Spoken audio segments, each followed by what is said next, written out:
Call this Thursday, September. I will call this Thursday, September 20th meeting of the Wichita-Sedgwick County Metropolitan Area Planning Commission to order. And with that, we will start with public announcements.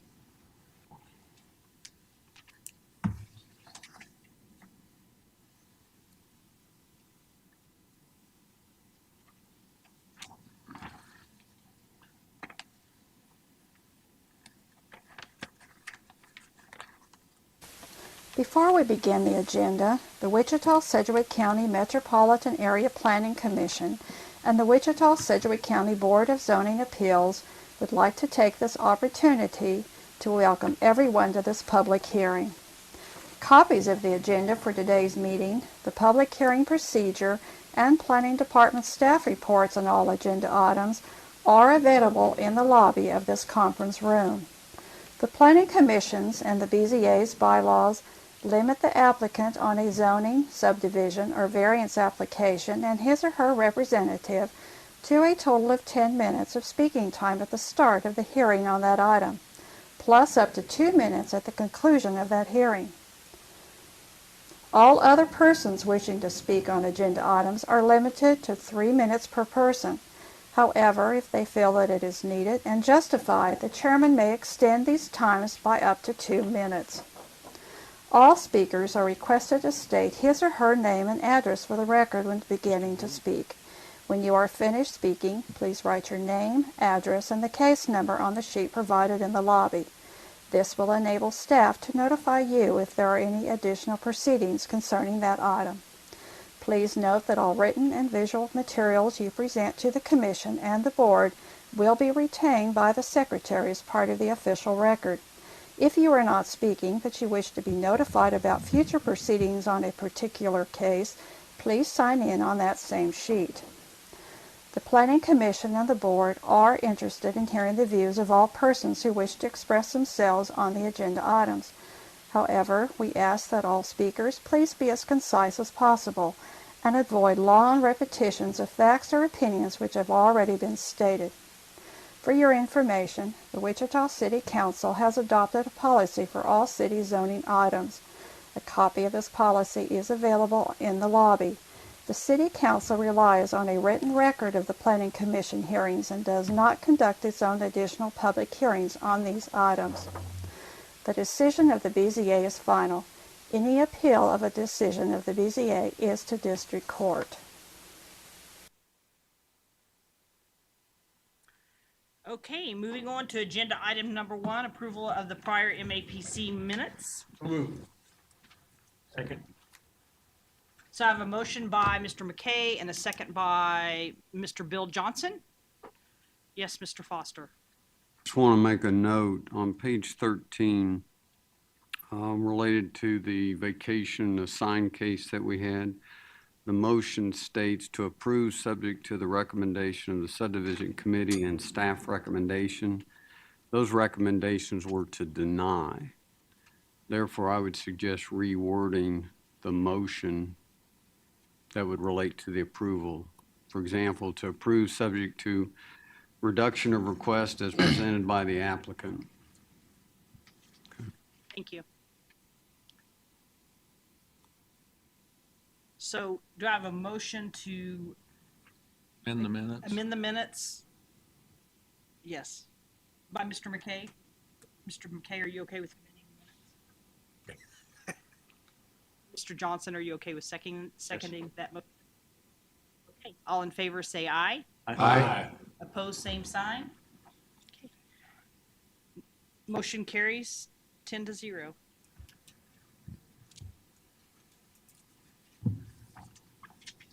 Okay, moving on to agenda item number 2, consideration of subdivision committee recommendations. I'm not loud enough. It's hard to hear. Okay, I'll talk louder. So item number 2-1, sub 2018 00031, one-step final plat, a day addition. Is there anybody on the commission that would like to hear that case? Seeing none, is there anybody in the audience that would like to hear that case? Okay, we'll take that item on consent. Item number 22, sub 2018 00032, one-step final plat, Kellogg, Illinois edition. Is there anybody on the commission that would like to hear that case? Seeing none, is there anybody in the audience that would like to hear that case? Okay. Bring that back to the commission for action. Somebody like to make a, Move to approve item 2-1 and 2-2. Second. have a motion by Mr. Johnson, a second by Mr. Green. All in favor say aye. Aye. Opposed, same sign. Okay. Agenda item number 3, public hearing, vacation items.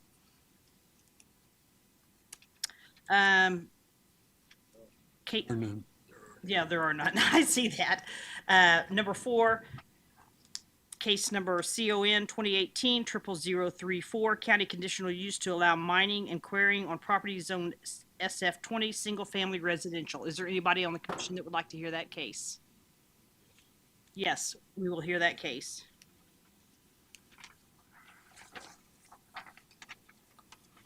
Okay, number 5, case number CUP 2018 00037, city minor amendment to CUP DP 49 to increase the allowable square footage of signage on property zone LC limited commercial. Is there anybody on the commission that would like to hear that case?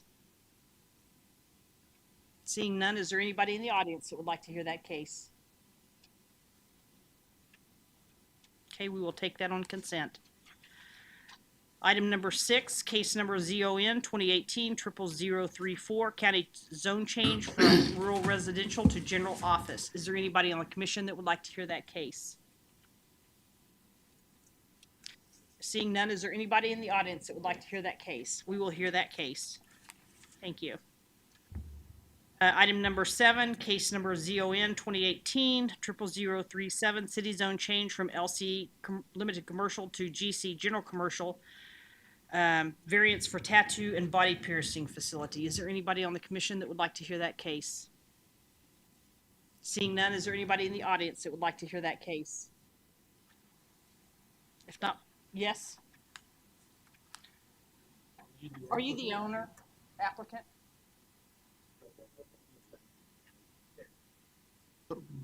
Okay, unless there's no objection to that case. Okay, thank you. We'll take that case on consent. Agenda item number 8, case number ZON 2018 00038, city zone change from TF3 to MF29. Is there anybody on the commission that would like to hear that case? I have a staff question on that item. Is there anybody in the audience who would like to hear that case? Yes? Okay, we will hear that, we will hear that case. Case number ZON 2018 00039, city zone change from SF5 to LI limited industrial. Is there anybody on the commission that would like to hear that case? Seeing none, is there anybody in the audience that would like to hear that case? Okay, we will hear that case. So I will entertain a motion to hear items number 5 and 7. 5 and 7, I so move. Second. Okay, I have a motion by Mr. Jewell, a second by Mr. Green. All in favor say aye. Aye. Opposed, same sign. Motion carries 11-0.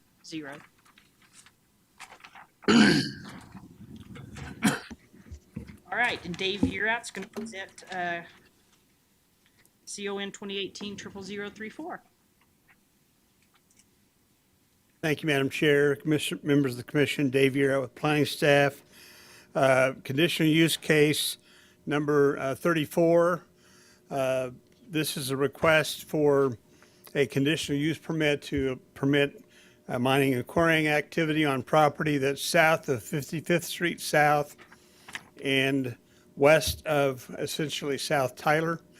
For anybody that might be on the commission going back far enough, and as it states in the staff report, this is a renewal of a permit that was approved in 2008. It had a 10-year time limit on it. That time has expired. The owner and applicant is asking to renew. This is the aerial of the property. It's the area that's subject to this conditional use is outlined in red. The entire ownership is kind of outlined in yellow.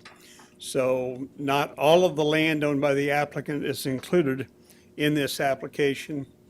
This is a general location of the property from the future land use map. A look at the property looking south from 55th, kind of southwest at the site. This is looking southeast. You can see the tree row around the existing home that's at the corner of 55th and South Tyler. This is looking east along 55th Street and looking west along 55th Street. So the content of this operation is identical to what was approved 10 years ago, as is the case 10 years ago in the staff report we're indicating. Staff's recommending denial. We have an opposition on file from the airport authority officials, and I gave you guys in the staff report packet, you have emails regarding that activity. We do, however, give you the idea of conditions that could be attached if there is a desire to move forward with the request. And as I noted, this was approved 10 years ago, and they're back for a renewal. I don't know what else necessarily we need to say at this point, other than that's what's going on. I'll be happy to answer any questions you have. Questions from the commission?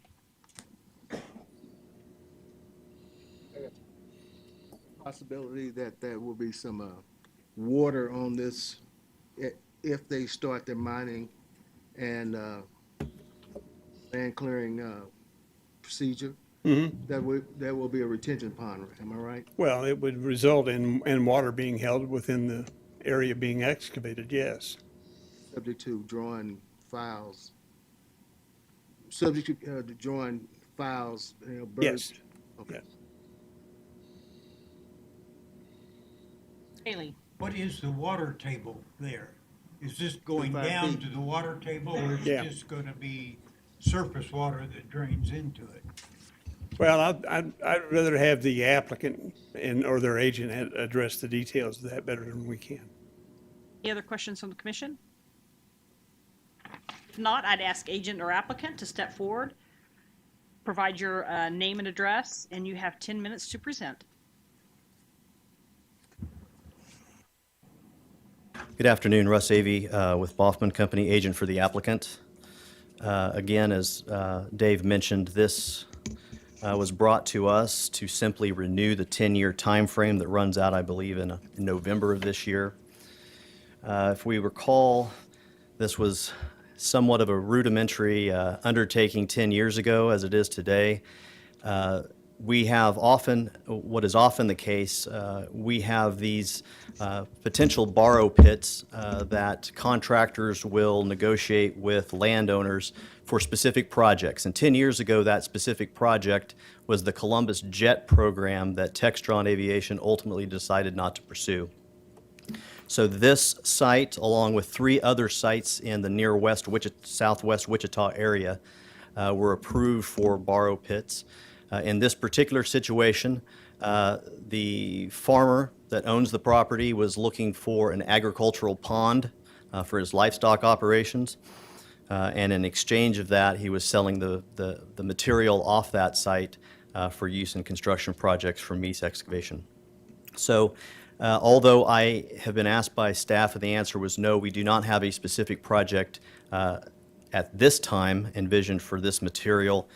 It again is the request to keep this as a source for future development projects. At the time, 10 years ago, that we had this approved, we had yet developed any type of policy or plan other than a reference to what I would characterize, and I'm not certain if anybody here on the commission has read that advisory circular from the FAA, but a somewhat vague directive from the FAA as it relates to attractorants of wildlife in and around airports. This particular site lies outside of the two more sensitive zones in that circular, and is mapped at least in, and I'm not sure if you have the airport hazard map.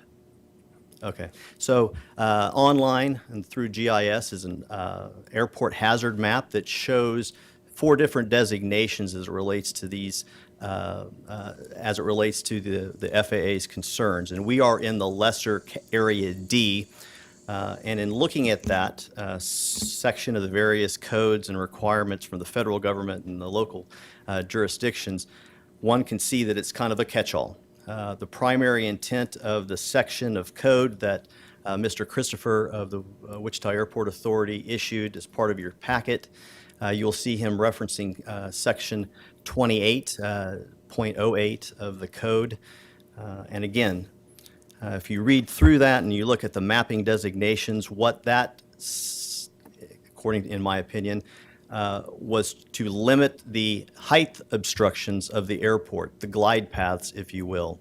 Most all of the material in those sections deal with what a person can and cannot build from a height standpoint within those zones. But I'll go back to the circular. It does talk about, and we are in this zone, to where we simply can't allow any attractorants of wildlife that may or may not fly across the flight paths of the airports. And it spells out the various airports. Dwight D. Eisenhower Airport obviously is the one we're concerned with today. I will, however, mention that within the last 6 months, I was before you to talk about a sand extraction operation that also had a soil extraction operation near 55th and Clifton, which is about 5,000 feet from the end of McConnell's runway.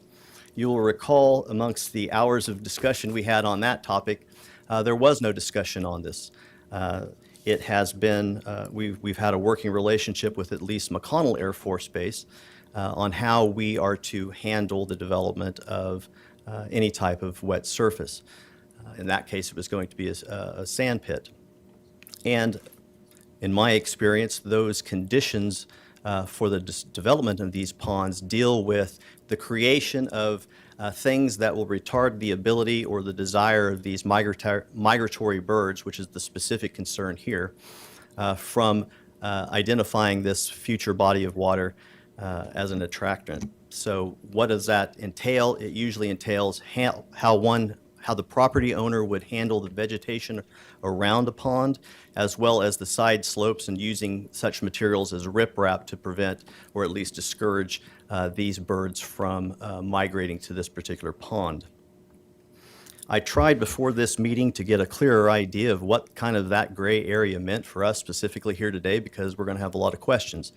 And as you can read in the email correspondence, it just seemed to hover around a hard no. There was a letter issued 10 years ago by the FAA that said, you know, in absence of the applicant agreeing to our conditions, we recommend that this application be denied. So what are those conditions? And that's not a foray into me discussing those. I don't know. My presumption in reading wildlife biology reports that are all tied to this FAA circular, one leads us back to the idea that you can design ponds with riprap and making sure that there are certain vegetation around the pond, not, specifically excluding such things as row crops and things of that nature that would attract birds to it. So the best I can tell, and we are more than willing to do those types of design considerations, I'm really not sure why the Wichita Airport Authority has a checklist for the development of ponds when the development of ponds results in their request for a denial on these types of applications.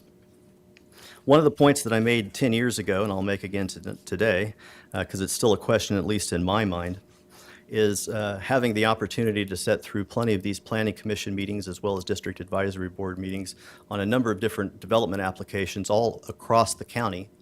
I can't recall a time other than 10 years ago when the airport authority issued such type of guidance to development, whether that's a subdivision development, whether that's an industrial or commercial development, or whether it's a farmer wanting to dig a 30-acre farm pond. I'm not certain how many times this commission has denied such applications based on that advisory, but I can't recall one. So with that said, I would simply ask to consider this in the same favorable light that it was considered 10 years ago.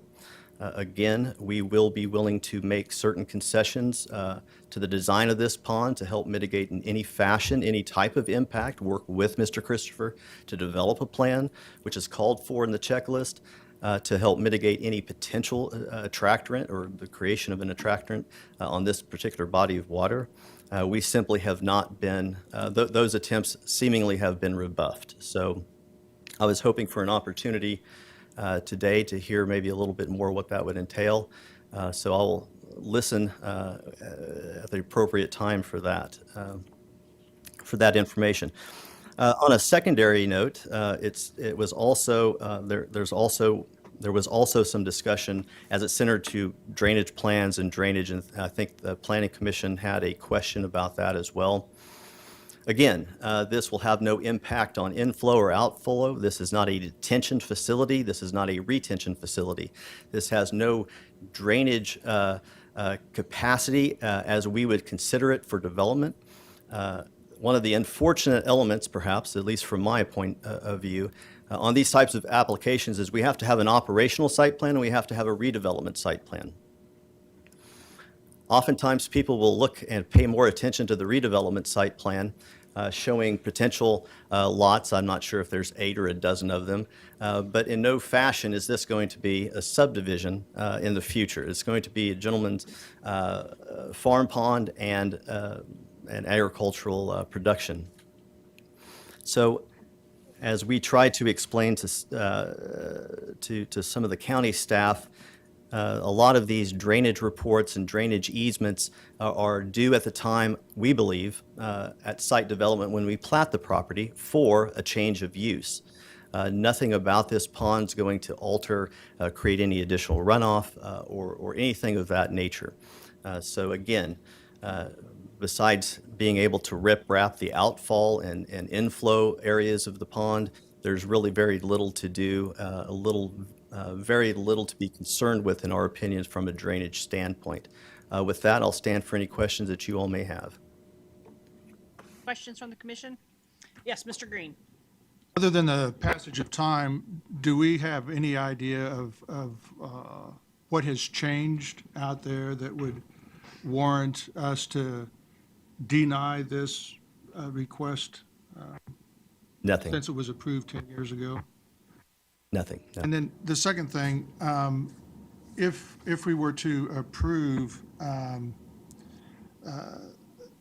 this request, would you be in agreement with the 18 items that are listed in our packet? Would you be in agreement to comply with those? By and large, I'll point you to condition 2 and condition 9. Condition 2, there again, I think we would like the ability to maybe clarify that. Again, and I, as well as the majority of the people in this room, know that I'm not the sharpest tool in the shed. But in my reading of this FAA advisory circular, there is really no clear path as to what that means. Either I design a pond that has to be dry within 48 hours, I have to do a pond that is rectilinear with a concrete base as to avoid standing water, or I have to do nets with balls on them. I have to have noise-making material out there to blast sound at these birds if and so they choose to light here, or you don't have to do anything. I mean, it's really quite vague. And so I would like something to at least clarify, too, that we would be working with Mr. Christopher on developing a mitigation plan, if you will, which is called for deeper in the material. Be more than happy to do that. But I think just a black and white adoption of a pretty grade circular document would be a little bit, I don't think it serves anybody's purpose. And number 9 would run directly counter to some of the mitigation factors that I mentioned earlier by having steep banks rip-wrapped. So I don't think there's a lot of weight to number 9, but I just wanted to clarify that for the record. But But yes, to answer your question, those are, I believe, the same conditions that were ultimately approved 10 years ago, and we would abide by those just like we would have if we would have built this pond. Richardson. Mr. Avey, can we just take a 50,000-foot view here? The staff report says the water table is 25 to 40 feet. You're going to excavate to potentially to 20 feet. Where will the water come from for this? Is there a drainage area that drains into this and you're going to retain the water? Is the intent to have water here all the time? My experience, at least around 55th Street and Ridge and all points south to the county line, is that the water table is actually high. It's probably not as high in this particular location as it is further south, but we have run into water tables that I would question that, and whether or not we've had, we've not done anything. If you recall on the one application that I mentioned at 55th and Clifton, there were test holes dug. We knew how deep groundwater was there. There's been no such site investigation other than soil borings to acknowledge the fact that there is fill material there to be had. So we don't know that, but no, it's not going to, it's just going to be a farm pit. So it carries no detention quality. It may store more water, but that's not a detention of stormwater. That's just an open pond. So it's going to inflow from about, Scott Lindeback, I believe, did some calculations, less than 200 acres, maybe about 150 acres of drainage basin that would flow through a pipe directly north. Let me see if I can find an aerial.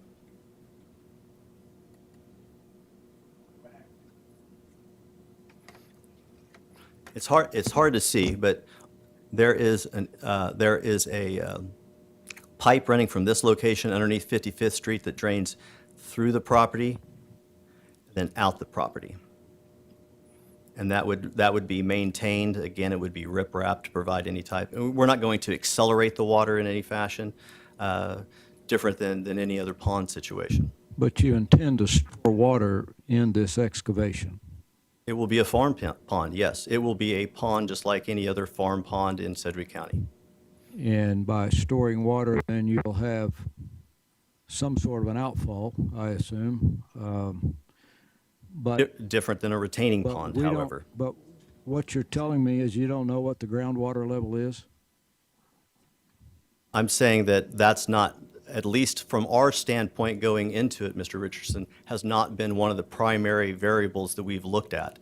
We don't, from a stormwater drainage plan standpoint, our engineers have not required that, requested that, have shown that any need for that information at this point.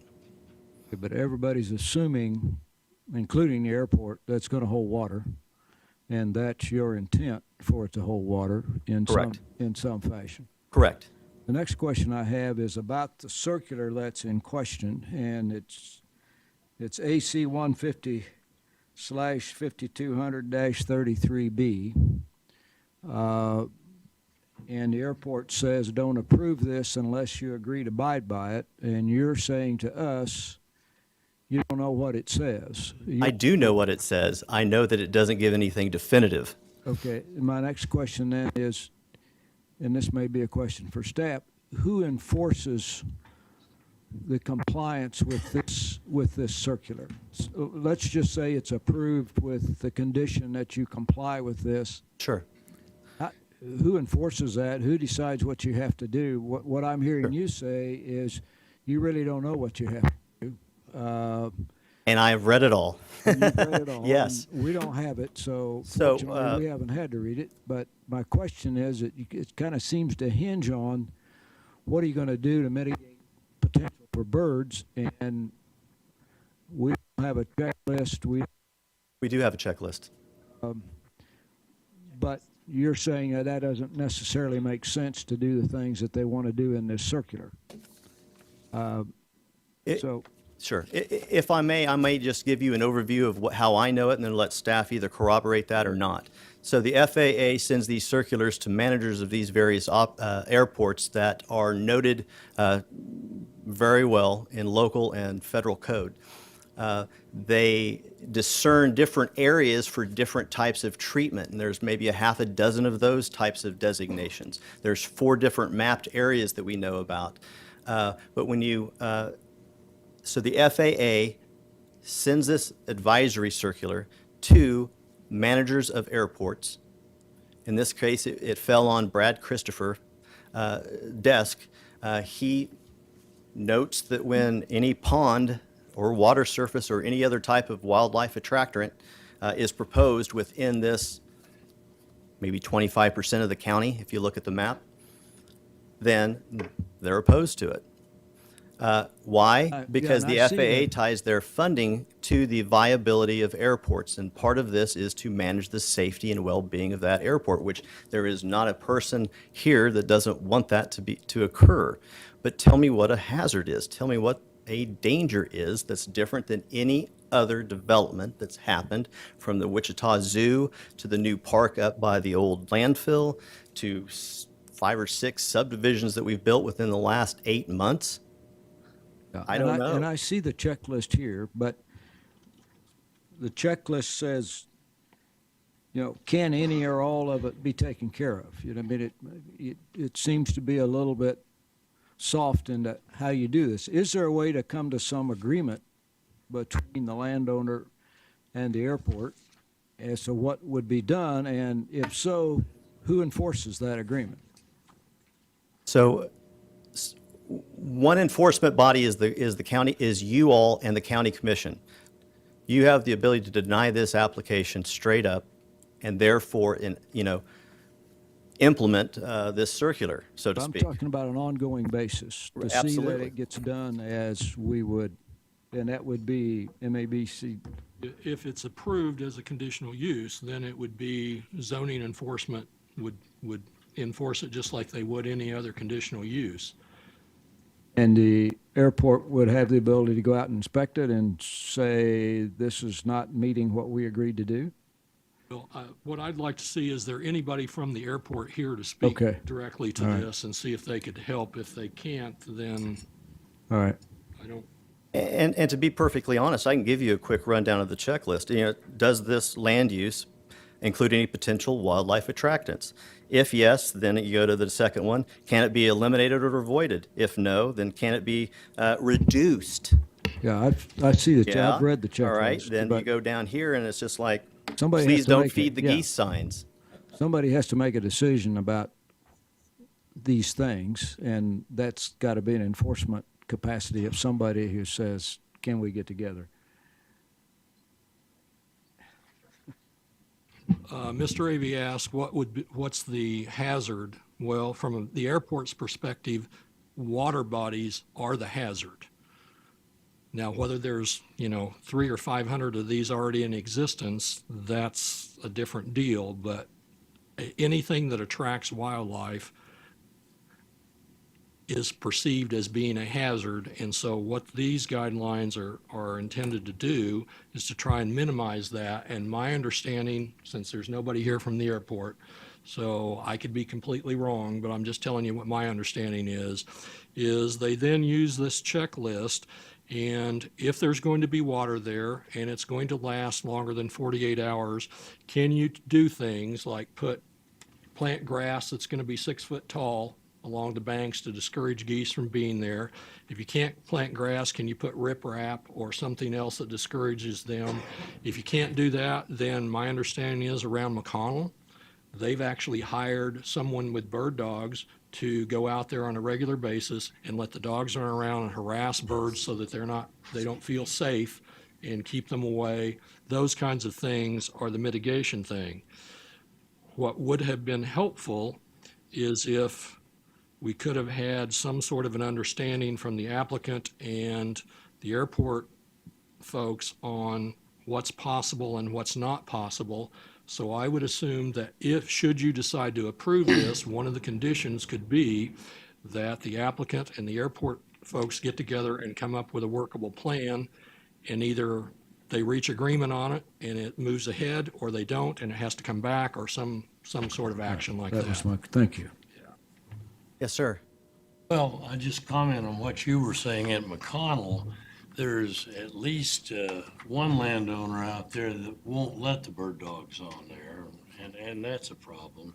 McConnell's also employed ravens out there to keep birds off the end of the runway.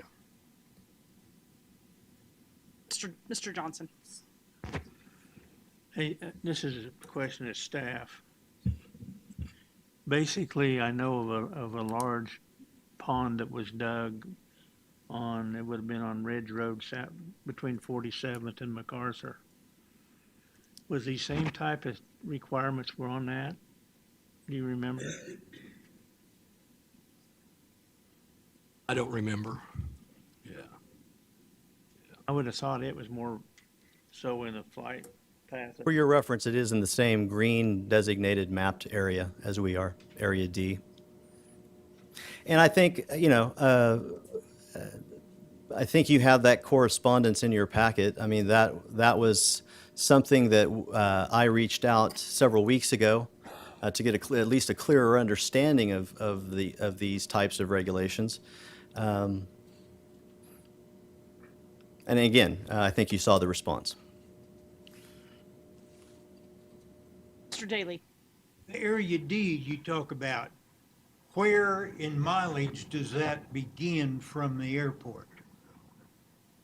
In brief terms, in 2012, there was a study done to help kind of solidify, at least give a little bit better idea of what type of implementation strategy locally we could adopt that would provide clearer guidance. This checklist that we keep talking about is one of those items that came out of it. That section 28- or .08 is the other implementation strategy. And in there, they designate different areas of the airport so that if there's 6 or 8 runways associated with Eisenhower Airport, each one is assigned or categorized into importance. Utilitarian airstrips, and then the primary precision instrument runways that require greater separation distances, mainly from a height standpoint, but again, from attractorants. So it is a haphazard map. I assume it was generated in GIS to where you could go a quarter mile on either side of the center line of the runway is extended south 50,000 feet, I believe. So you will see this kind of wedge shape type of demarcation as this Area D. So everything between more or less 119th Street and the east side of the county is contained within this green. It goes north of approximately to 53rd Street north, and it goes, I don't know how far south here, but we're clearly well within the southern area of it. So I do have that map if you want me to circulate that. I only have the Well, one. just tell us the mileage that your particular project is away from the, End of the runway. that dividing line where Area D was. Sure, we're approximately, Starts. from the airport, from the critical zone, we are approximately 10,850 feet south of that. So we are 850 feet approximately south of the more restrictive zone as it relates to this circular. We are in this catch-all green area that you will see. And again, you'll see the magnitude of this green designation. And we're just, again, curious, nobody wants these things to be arbitrary in their application. So we'll do what everybody else was required to do to avoid a denial of their application. And I don't think that's happened. So again, we would be more than willing to be the origin of that system. We'd be more than happy to work with Brad or his designee, or if you feel more appropriate, since quite frankly you'd be asking us to cooperate and ask permission to get a plan put together of the people that are opposing this application, perhaps the planning department's a better clearinghouse for that plan. Again, we're open. We're open for suggestions and have been. Well, I don't know how many of you remember, it's been, Dale, how many years ago when they tried to put the zone, just like they did up at McConnell Air Force Base, except that's a noise zone. They tried to do the same thing at the airport. It was denied by this body, also by the city and the county. They all denied that application. And so this is kind of a result of that not passing, is that particular thing, I believe. Second thing is that we could sit here and talk for another hour about whether we, this or that. And I would suggest that we, if they're willing to get with the airport authority and with the planning department to come up with a set of guidelines, I'd like to say, let's defer it until they get that done. Because I can't make a decision one way or the other. That's all I'm trying to say, because we can sit here and discuss for another. Just to comment that and I agree with what he says, and I would deny it otherwise. If we have to take a vote to do something, I would go denial, because there isn't enough information to make a decision. Mr. Johnson? Is the airport advised of this? Yes. I advised them right the day after I filed the application. I mean, if the airport don't want to talk about it, we never will approve it, because it's best for them not to say something if they don't want it. I guess from a legal standpoint, I'm curious if this thing's going to run out and we defer it, does a time stop where they still got the right to use it, or does it? As I understand it, and correct me if I'm wrong, Dale, isn't this is soon to expire, but they're applying, November, and then is this being couched as an extension or an actual new conditional use? Filed as an extension. I go to the podium. Got to go to the podium.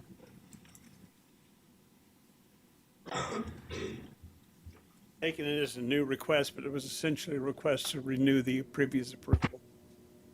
To answer your question, Commissioner Johnson, I don't think it would really make a difference then. I mean, it'd be a new 10-year. I think they're making the request for 10 years on this one as well, if I remember correctly. So I think it would just, Okay. I mean, maybe for a brief period of time, they wouldn't be able to go do it, but they'd still, if it got approved later, they'd be able to initiate it. Okay. And for that matter, we would have the ability to do two other things other than this conditional use. One is to dig the pond, stockpile the material off-site under the terms of this existing conditional use. The second would be to dig a farm pond the exact same size, the exact same shape. As long as we don't haul any material off that site, there's nothing that can be done to prevent that. So again, we need to take the 50,000-foot view from multiple angles, I think. And again, to Commissioner Daley, we should have every piece of information, more or less, that we had 10 years ago to make that recommendation for approvals. And again, nothing fundamental. We're not changing the shape or the scope of the project, simply the time frame. And so I think we have two records to fall back on when it comes to the amount of information. And the only other thing that I would say about that is that, again, it's not the applicant's desire to preclude any type of discussion with the airport authority, and I think we've shown, again, multiple attempts to try to get clarity to some of these questions. I have Mr. McKay, just a second. I have Mr. McKay, you had a question? I was just gonna make You a had another motion. question? Okay, just a Is there second. anybody- Mr. Foster? Russ, if you provide some clarification on this diagram we've received. Says airport hazard zones, it says no permit required if. And for area D, it refers 300 feet or less, and for area A, it's 25 feet or less. 300 feet or less of what? Exactly. That regulation that map comes from, that I'm assuming is the same, I'm not assuming this, it's coming from the same section of code that Mr. Christopher was emailing staff and I as to the basis of their recommendation for denial or their opposition to the case. We aren't building anything of any type of height. Again, this is the prevention of the attractant of wildlife, whether it's deer running across the main run strip or you have flocks of Canadian geese, which is the primary concern locally. The regulations I felt like I was given, although it does have that one out of 28 pages, it has one sentence that says wildlife attractants. It primarily deals with the type and height of land uses within these zones. It's primarily a guide, as the airport hazard map has historically been, providing glide paths. If I am building a hotel at Ridge and Maple,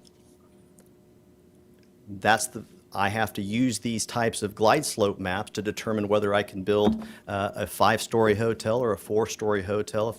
And that all goes through, conveniently, FAA webpage, and they'll give you lat and long for what height limits are. We're not dealing with height limits. We're dealing simply with the potential, different from all the other water surfaces within this green area, to attract wildlife to this location. Green.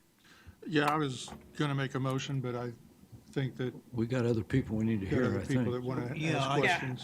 Mr. Daly? I would like to reply to your 10-year statement. What was done 10 years ago, things change, and they'll change in the next 10 years. So just because it was approved 10 years ago, then, and this is not a question, so this is a reply to your statement, that it doesn't mean that it should continue. So that's all I wanted to say. Mr. Warren? Before a motion comes in, we've not yet heard from the audience, so I don't know if there's anybody in the audience Yeah, that wants to I do speak, to this issue, but my thoughts and concerns, as I've been listening to the conversation, what's going on, and then looking at Google Maps, there's already a number of ponds, not quite as large as this one, but there's a number of ponds in the area. I'm concerned that the airport authority is not here. If it was, my thinking would be is if they were really concerned or thought that it was a major problem, they would have somebody here at this meeting. Not unusual for them to just give a blanket no, anything that potentially could add birds, but that could be sunflower seeds, out there that could do that. So, I'm a little bit concerned about just the blanket idea that we're just not going to allow it, we're not going to go for it, is being an issue, and then not giving some decent guidelines. If there was something that they had a very specific concern about, then they more than just kind of laying off on blanket regulations and without any specifics of what they need to do, makes it a concern. So. But I'll be curious if there's anybody in the audience that wants to speak with this issue before we make a decision. Mr. Richardson? Got a question for the counselor here about Mr. Avy's statement that if they were not to haul this off, making it construction material someplace else, they could essentially build any kind of pond they wanted to without anybody's approval. Is that a correct statement? I think it is in the unincorporated area, as long as you're not mining. And I'm trying to recall the exact definition of mining, and Dale might give me a little assistance here, but I don't know that just digging a pond is anything that would require approval for, and you're not hauling the dirt or anything off of the property. So I think what Russ said is, what Mr. Avey said is correct, but. I could have a property at the end of the runway, and if I chose to, I could. Well, I'm sorry. Let me couch my statement. I'm sorry. I think you may run into some federal regulations and requirements that apply. I don't think anyone on this matter has indicated that any of those would prevent what's proposed here. But yes, if you're by the end of the runway, you might run into some hiccups with federal regulations. But in this zone, you could build a farm pond of any size without approval. My understanding is in the building code, or one of the codes that MAPCD operates, that if you move X number of cubic yards of soil around, you have to get some sort of a permit. I don't know what it is, and I don't know what the threshold is, but you may have to get drainage review and approval as part of some sort of permit, but you don't need zoning approval if you're not taking the dirt off site. You would not need airport approval either unless it's in one of these other zones. Well, the only thing I wonder about is there is a general clause in the airport hazard overlay district that talks about, in addition to building height, that says that, or any other activities that pose a threat to aircraft operations, so to speak. I don't know that we've ever had that come up in relation to a pond, but there is kind of this blanket statement in that ordinance. further questions from the commission? Dave, did you have something that, Well, I was only going to follow up on Mr. Richardson's question in that once a pond being built, depending upon its size and also the drainage area in that, you could require, it could require a permit from the Kansas Department of Agriculture Division of Water Resources. But as I recall the threshold, it has to have a drainage area like a half square mile in area, and I don't think this is large enough to qualify for that. But that's at the state level, and I don't know how much they would bring all these other rules into play.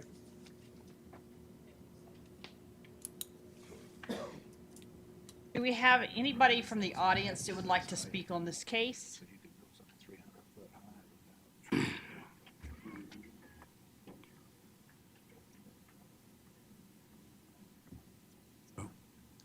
it back for rebuttal. No rebuttal.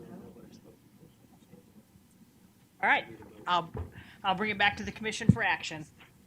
Ma'am, Yes, sir.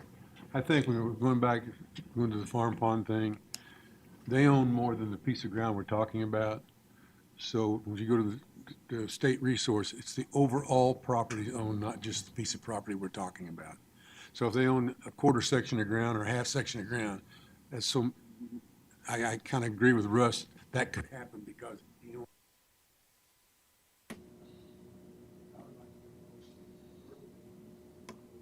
applicant, airport authority, planning department, and go over the rules that were set down.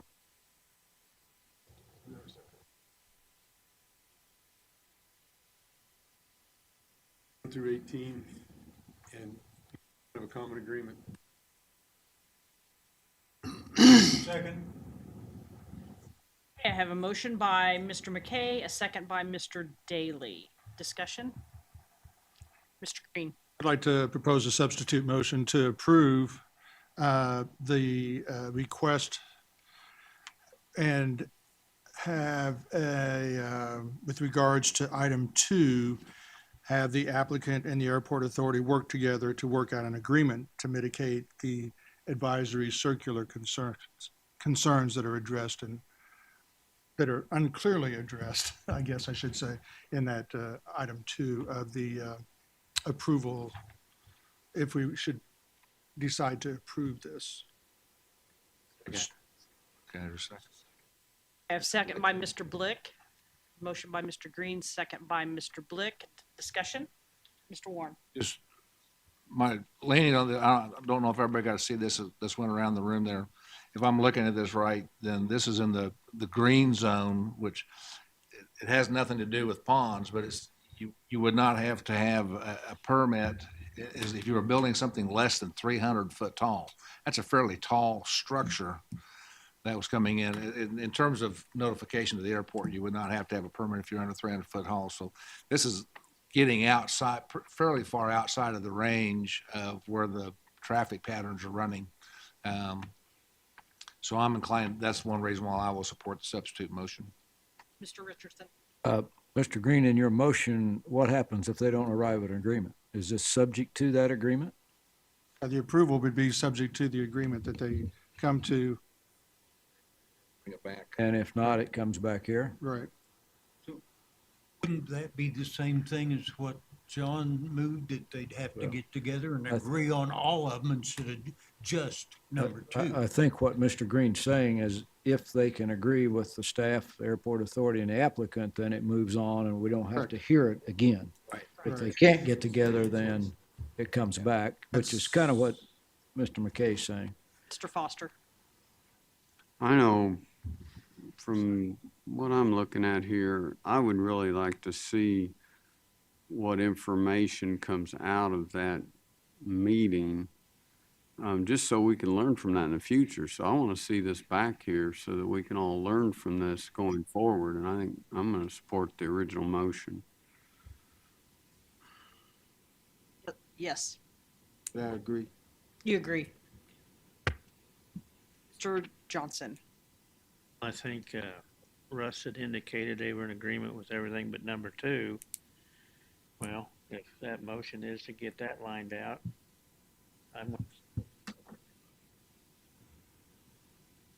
You can always have a report coming back what was decided, so we learn something rather than hear the case again.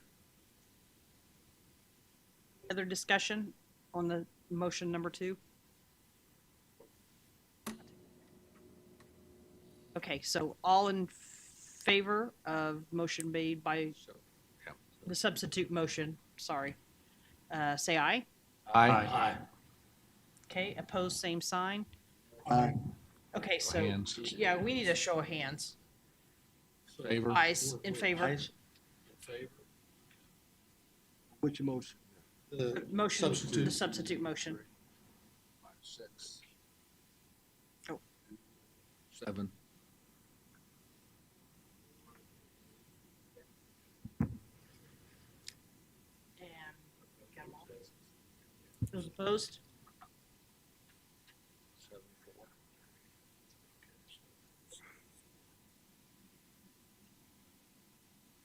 Okay, motion carries 7-4. And then what do we do with the substitute? What do we do with the first motion? Okay, we're done. Okay, thank you. Moving on to the next item on the agenda.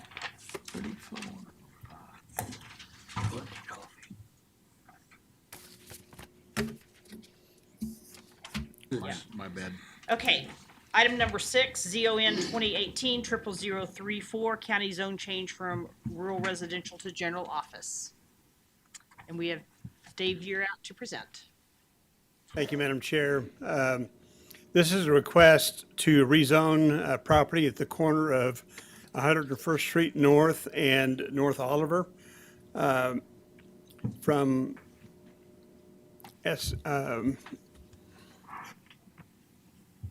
rural residential to GO General Office.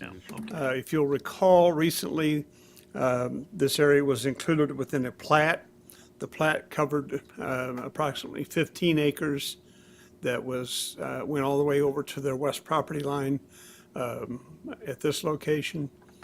Created 3 lots. The only lot at the corner of 101st and Oliver is what's the subject of this rezoning request. Rezoning is to go to general office.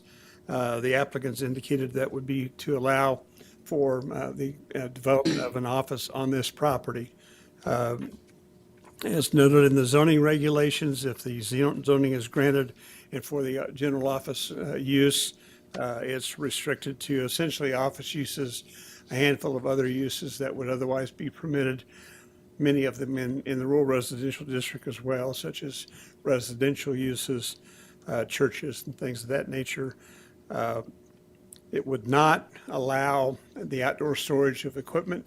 The applicant is in the, has an excavation contractor's operation, so outdoor storage of construction equipment material is not permitted in the GO zone.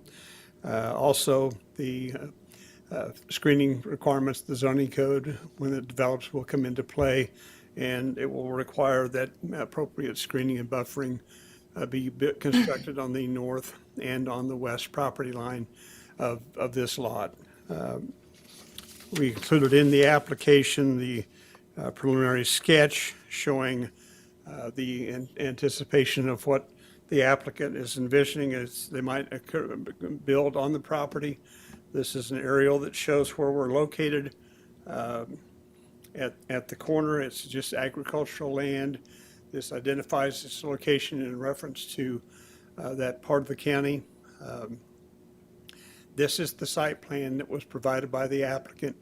It's conceptual. It's not tied to or is made as a condition of this zoning case, but it does show how they intend to construct a small office building, 2 access points off of Oliver, one on 101st, which is consistent with the plat that this board approved and is going forward.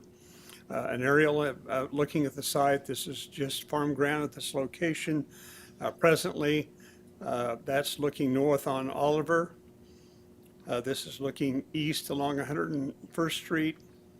This is looking south on Oliver. This is southeast, and you can see the only home that's really in the immediate area is shown at that location. That's the summary of what this request is about. Be happy to answer any questions that you may have.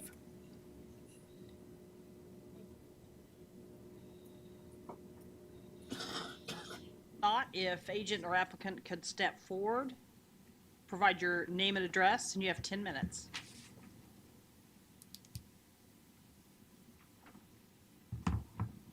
Good afternoon, Commissioners. My name is Chris Spohm from Garver, 8535 East 21st Street North in Wichita. And I'm here on behalf of the Barnharts, the applicant for this property. When they approached us about building an office at this location, we considered LC zoning to begin with, but then in discussions with the planning department and knowing that there was really not any desire by the area that there would be equipment parked on this site, we went to the GO office. That site plan of the office is the one currently being developed by the owners. Give me 1 second. And that's consistent with the subdivision plat that has been submitted and is underway at this site. Fairly straightforward, an office building with a surface parking lot. That's the desire here. That's why the GO is appropriate for this location. And with that, I'd stand for any questions that you have.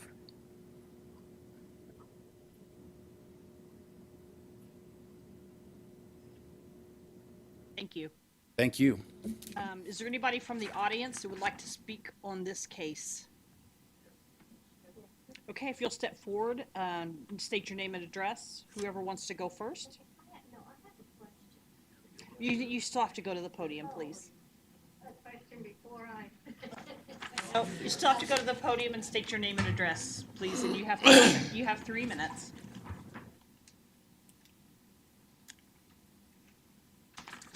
Hi, I am Betty Taylor. I live at 10460 North Oliver. We are just east and north of this property. And my husband would have been here today, but he's sick. But I do have one question before I make my other comments. We were at the meeting, the zoning meeting, and I didn't understand that there were going to be 2 access on Oliver. I thought there was 1 on Oliver and 2 on 101st. Is that correct? Or? Let Dave answer that question. The plat that was approved identified, and the County Public Works apparently concurred that they allowed 2 access points onto North Oliver and 1 on 101st Street on this lot. Oh, well, I'm sorry, I was mistaken. I thought it was 2 on 101st and 1 on Oliver. Okay, well, Tom and my concerns is in general office, it allows for asphalt and concrete plants to be built on the land. And this does also say that after the job is completed, they have to be down in 30 days. But his business is construction, Mr. Barnhart's, and so I'm concerned that there could be several several of those asphalt and construction put up within a year. And he could also have some government jobs which do not require it to be taken down. And our rural resident area does not need the noise or the dirt associated with the plant.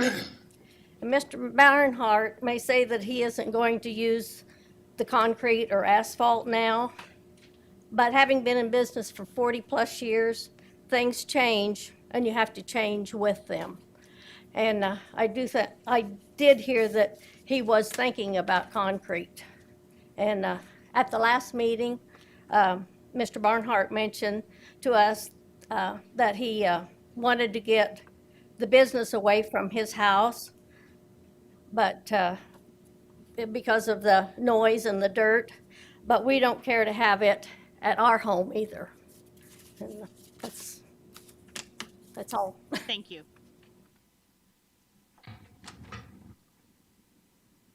Anybody else that would like to speak from the audience? If you'll step forward and also share your name and address, and you have 3 minutes.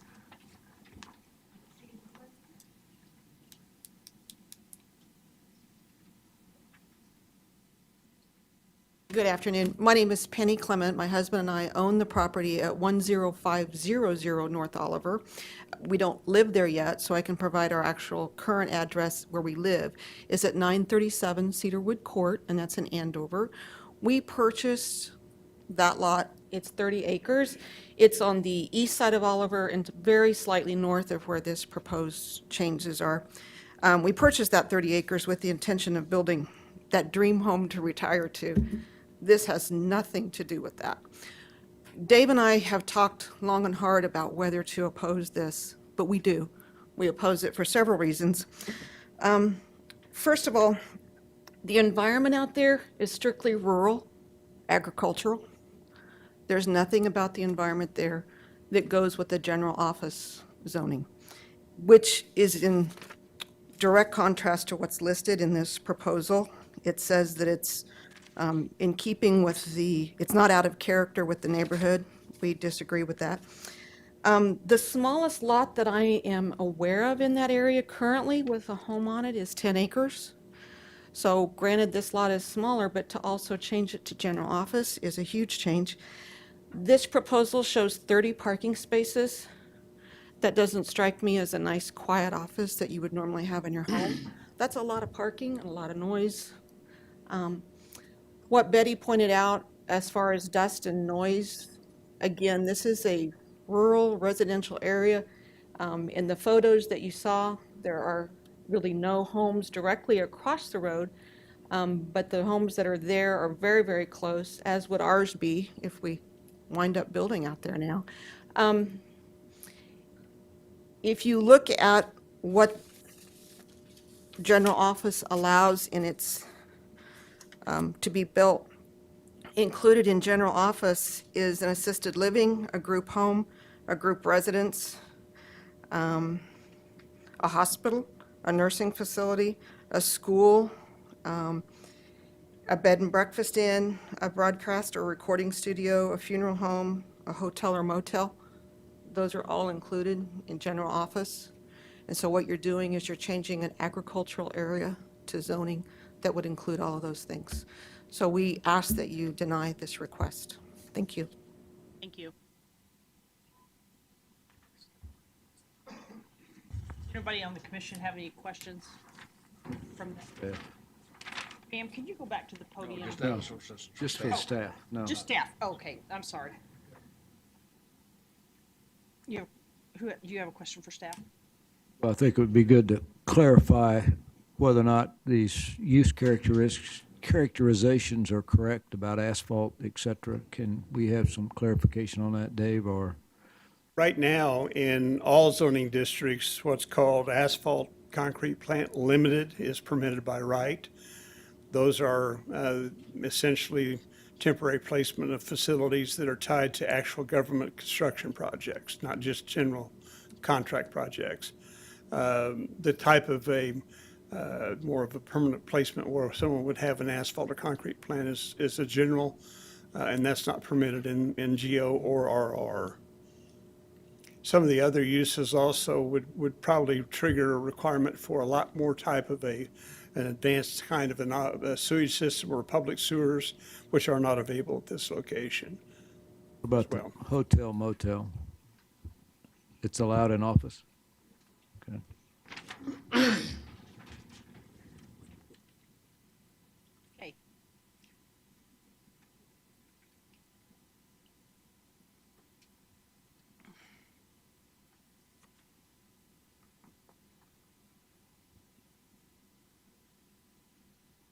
My name's Jeff Hudson.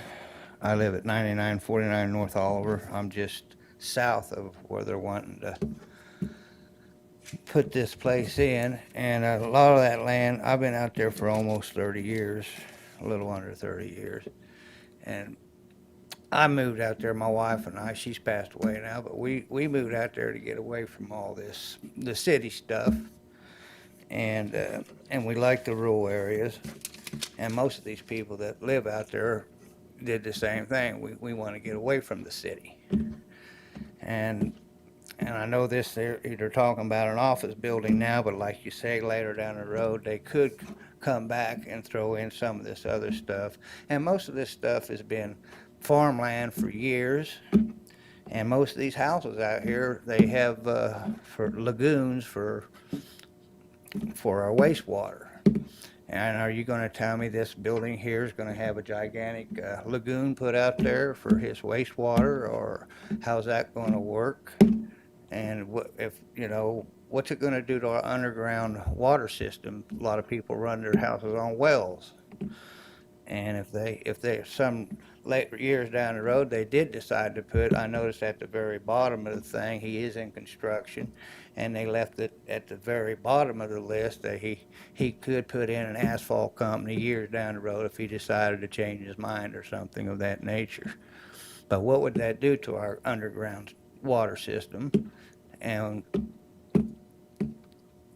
our water supplies? And my neighbor that has the cows to the north of me there, he depends off the drainage off this field that he's wanting to put his office in, that and a lot of them fields around there drains down into his ponds that feeds his water, feeds his cattle. And I'm worried of what kind of damage that could do to his area, and not just his, but all of ours. And that's my main concern. I'm against the whole thing myself.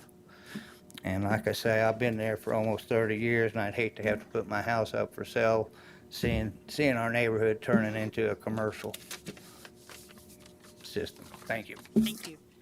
Any questions from the commission? Thank you. Anybody else from the audience that would like to speak on this case? Yes, ma'am. It's okay. If you can just go to the podium and provide your name and address, and you'll have 3 minutes.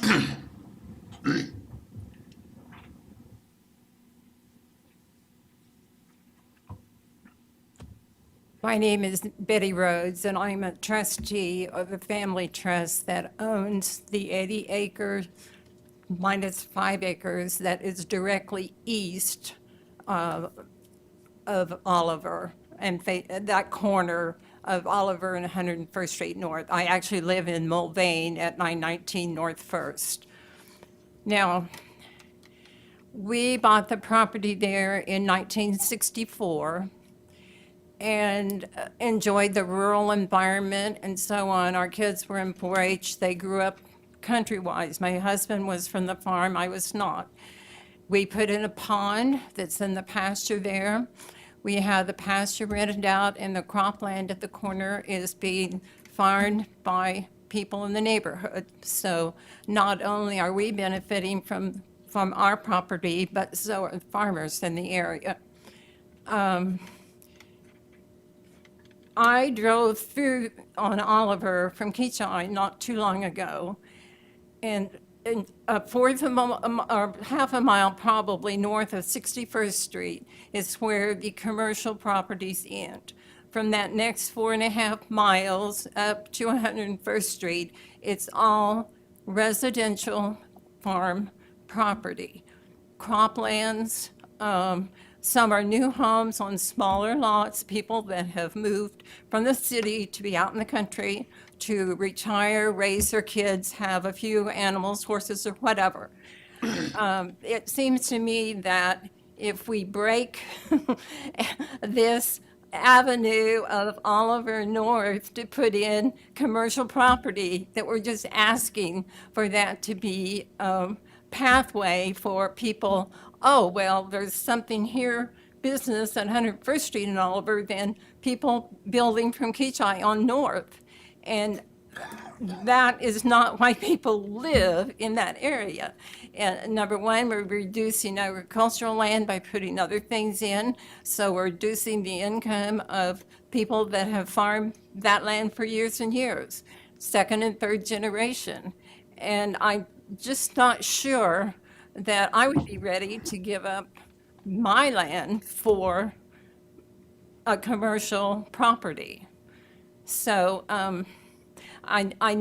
these things need to be considered before we just say, oh, it's okay for this person to go in with a business. But is it okay?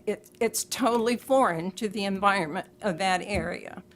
And so I would like to protest for that reason. It needs to be at this point in time, maybe 10 years down the road, that'll be different. But at this point in time, it is still rural, suburban homes and agricultural land. Ma'am, your time is up. Would you like an additional 1 minute? No, Okay, thank you. thank you. Thank you for Any listening. questions from the commission? Hey, is there anybody else from the audience that would like to speak on? No, ma'am. I'm sorry that you can't. I apologize. No. Nancy Whitaker, 10655 North Oliver.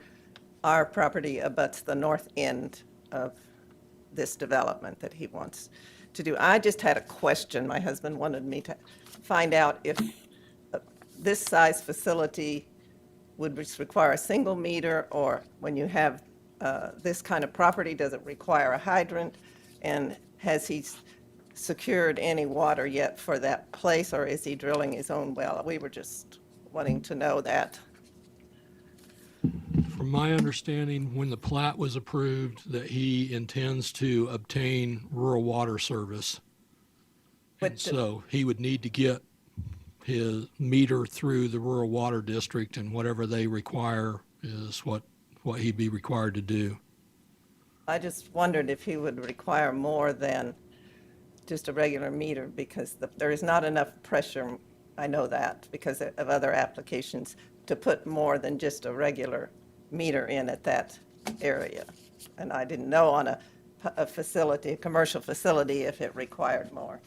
For an office use, I would assume bathrooms and sinks would be the main thing that would be there, because technically under the zoning code, this is not a request for commercial activity. This is an office use, which is a middle range between residential and commercial, or whatever that's worth. Okay, thank you. Questions from the commission? Okay. Next presenter or speaker?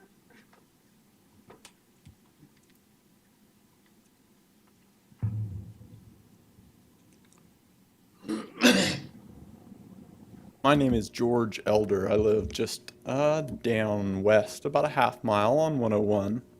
We own Eldersley, which is a commercial endeavor in the county there. We're actually part of Keachai. Our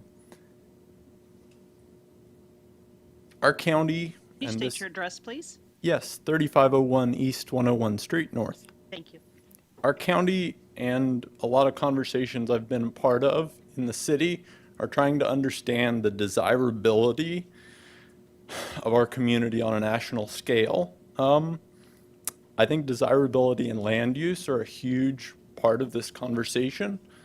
Zoning is about suitability and utility, but it is also about desirability.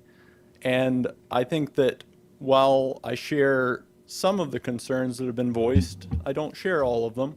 I believe in commercial activity and am part of it in the region right there. But I do share a concern about the 3 lots, as far as this is the first office building, but 3 lots right there along 101 being developed present a commercial presence that's expanding in a very residential neighborhood.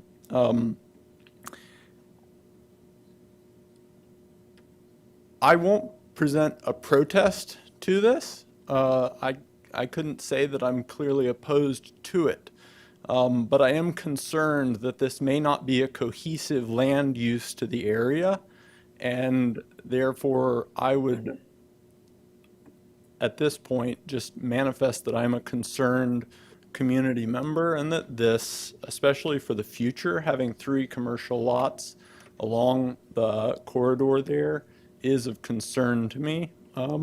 So that's all I'd like to say. Thank you. Is there any questions from the commission? Yes, Mr. Sure. Bailey. You said you had a commercial business in that area. What is that business? We're in the city of Keachai, but we operate a blackberry farm, a goat dairy and creamery where we sell cheese. We operate a small restaurant there, and we operate a small wood shop that does furniture and a small artisan sawmill that does wood products. Probably have more traffic coming in and out than this one. Which is why I would manifest concern but not protest. Green. Yes, Mr. Alder, I just wanted to clarify something for you. Certainly. It looks like it's going to be a two-lot plat, and the one lot is being identified for general office, and the other lot is going to maintain its rural residential status. So if they were going to come back and try to make this lot 2 general office or change the zoning on this lot, it would come back before this body. Thank you. I think that's a 3-lot plat, just for clarity. Okay, because this drawing shows a 2-lot plat. Yeah, flip it over on the back and the Okay. plaques on Any the other other questions side. from the commission? Thank you. Is there anybody To- else in the audience that would like to speak on this case? Sir.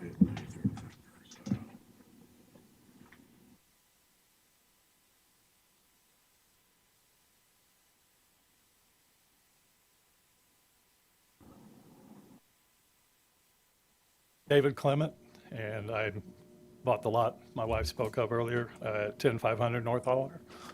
Just had a quick follow-up on that. One thing that wasn't touched on was the conditional issues. And my concern with that is, under the conditional issues, there's commercial uses, which there are really not anything in there that we want around residential. I mean, a bank, heliport, personal care service, warehouse, self-service storage. I mean, these are all things that could get approved and if he happens to sell and moves on. Also in the industrial, manufacturing section, mining, quarrying, oil and gas drilling, rock crushing, and solid waste incinerators. I mean, it's my understanding all these would be possible if conditional uses were approved. And one additional, I was here for the plot plan meeting, and the new drawings do not match what they had up on the original one. There was 2 entrances on 101st and one on Oliver, so that's also changed. That's all I have. Are there any questions from the commission? Thank you, sir. Is there anybody else from the audience that would like to present on this case?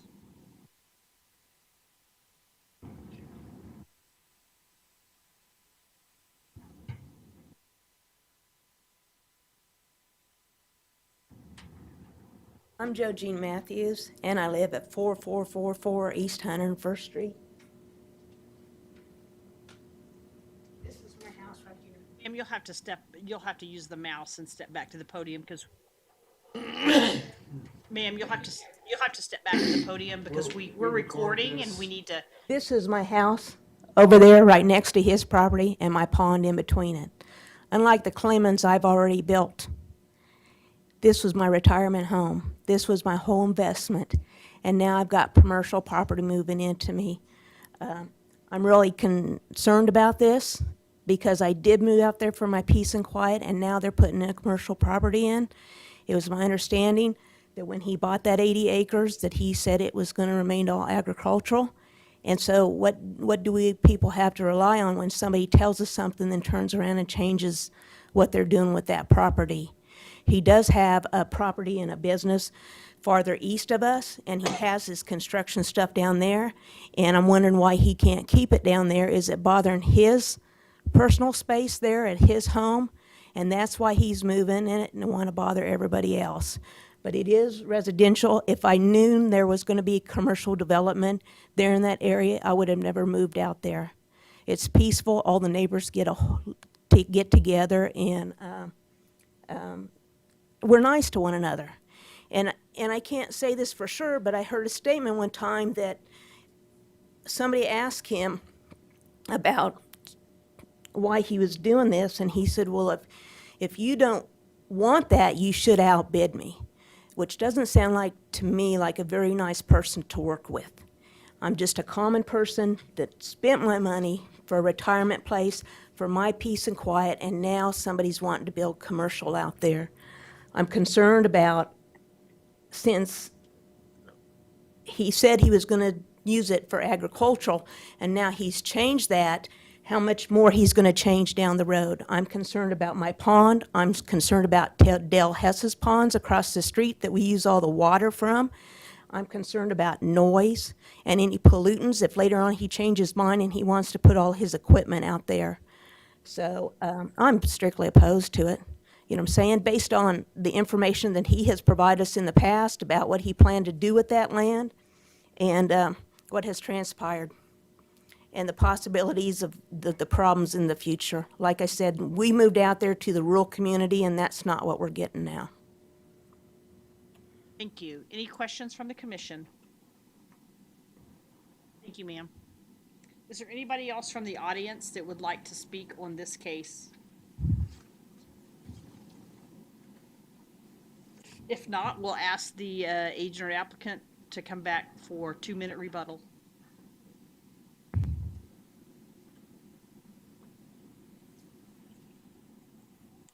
Thank you again, Chris Bohm with Garver. I'll just answer a few of the questions as I can. Any of the more intensive uses that were listed for a site in GO or conditional uses, so they have to come back to this body if they are to be implemented. And the idea here is it's GO, General Office. In regard to any development to the west, it remains rural residential. The other two lots are rural residential. The intent there was just to control the right-of-way right now and get 2 access points, additional access points on 101st, just have a cohesive plat that's just part of one ownership. Other uses like hotels or bed and breakfasts, maybe not a bed and breakfast, but anything more intensive than something that had a few bedrooms in it, you don't have the capability for on-site sanitary sewer, and you wouldn't have the capability for water, domestic water, from the rural water district. An office is a low use of water, a few bathrooms, a few sinks, and that's it. So it's very well suited for this site from the standpoint of the infrastructure that's there. It has the suitability for an advanced sewer system to handle the low flows from an office. It has rural water availability. It has 2 paved highway-type county roads right at that intersection. I may also make note of the idea that back in the day, I mean, literally decades ago, many of the major intersections across the county were zoned with quadrant LC zoning, just to prepare for the advancement of the development. And in that case, you know, this could be even a more intensive use. The GO is so restrictive that you could very easily have a farming use at that corner that would be far more distracting and detriment to the community, you know, an intensive agricultural use. So it's allowed in RR. That's just part of the zoning for rural residential. So it's a low impact use. It's a planned area. It has parking. It's for GO office. Time Thank is you. up. Thank you. Please, I ask for your approval. Thank you. Is there any questions from the commission? Mr. Richardson? Chris, Sir, can you stay up there? Thank you. Chris, would you be open to some sort of protective overlay to eliminate some of these uses that you don't intend to have? Yes. Did that come up at all with maybe a staff question as well? But Yeah, we have not had that discussion, but if you desired that some of the more intensive uses were eliminated, I would have to speak to Mr. Barnhart, but that would be something, if you made it conditional upon the agreement, I would speak to him. I guess I'd have to ask the staff whether or not you could even do that at this point, if it's not part of the case. Well, certainly you could recommend that as, if you decide to approve it, as a condition of approval, and we'd outline those uses, and assuming that the Plan Commission was left the motion open-ended to move ahead, or if you wanted it to come back So could we leave it open-ended that work it out with the staff as to The the things, protective overlay or not? I guess what I would point out is, and it's up to you all, but in the RR Rural Residential District now, all of those uses, asphalt, concrete plant in general, landfill, mining, quarrying, oil and gas, rock crushing, those are the same situation as they are in general office. It all takes conditional use approval. So that was why staff didn't recommend a protective overlay, is because it's kind of a wash. Thank you, Chris. Mr. Foster? Chris, I'm trying to recall at the subdivision committee meeting when we were looking at the plat, Mr. Barnhart did a good job of explaining why he was doing this. And what I'm trying to remember is the conversation that, you know, the understanding is his equipment was not going to be on this site. And I'm trying to follow the logic on that. Maybe you can fill in the gap of, you go to the effort of developing office space and, you know, getting it away from the house, so to speak. Well, I would think it'd be the other way around. You don't want to get the equipment away from your house versus the office aspect of this. Can you kind of fill that in, please? In my discussions with Mr. Barnhart, and I was not at that subdivision committee meeting, so I can't speak to what he said at that time, much of his work is remote, I mean, out of the state. He does construction operations in kind of the southern United States. So his desire was to have an office away from his home where he did office things. He did his contracts and he did all the other administrative functions that he needs to do to run his construction company. So that was his desire. Thank you. Mr. Warren? I had a staff question.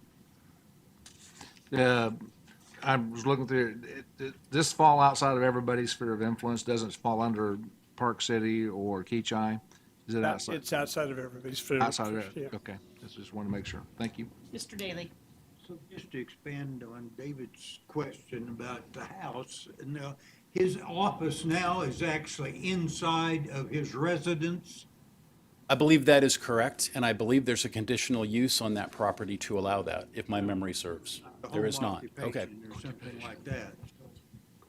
Yeah, okay, that makes more sense, that he gets his office away from interruptions from what happens in your family to get something professional.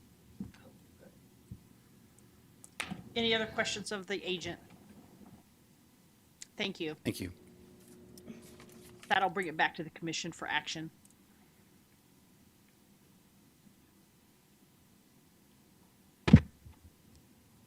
Johnson? Now, I want to, since Dale pointed out, rural residential has some of them same things that could be approved on a conditional use as well as this zoning. I'm going to move to approve per staff comments. Second. I have motion by Mr. Johnson, a second by Mr. Green. Mr. Foster, you have a question? It's a staff question. You know, Mr. Richardson brought it up and Dale answered the question about conditional uses. When staff looked at it, are there any items in there that it would make sense at this point in time to just not allow? Go ahead and put the protective overlay and, you know, like the asphalt or something like that. Just avoid the headache of coming back. I guess what we were assuming is because of the limited services available, any of the more intense uses like a hotel, motel wouldn't be able to be put there because there just isn't the facilities to make it work. But if the commission feels more secure in actually putting a list of uses that are prohibited, then that's certainly within your purview. Other discussion?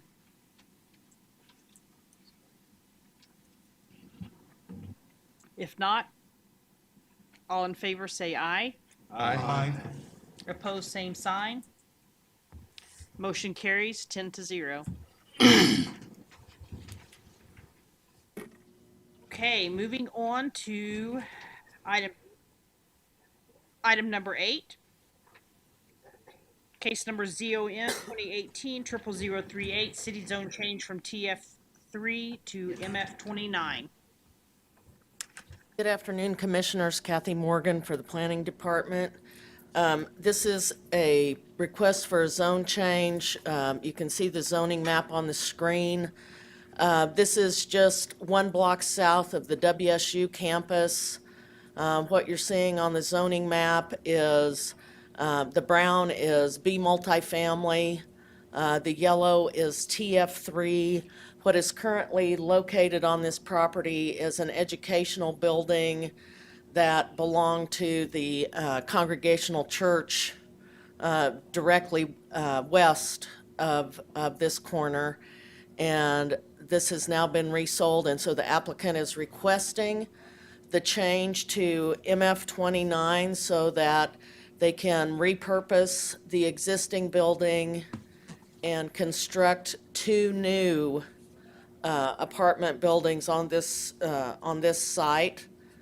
Again, here you can see parking and multi-tenant uses just south of 17th Street on the aerial.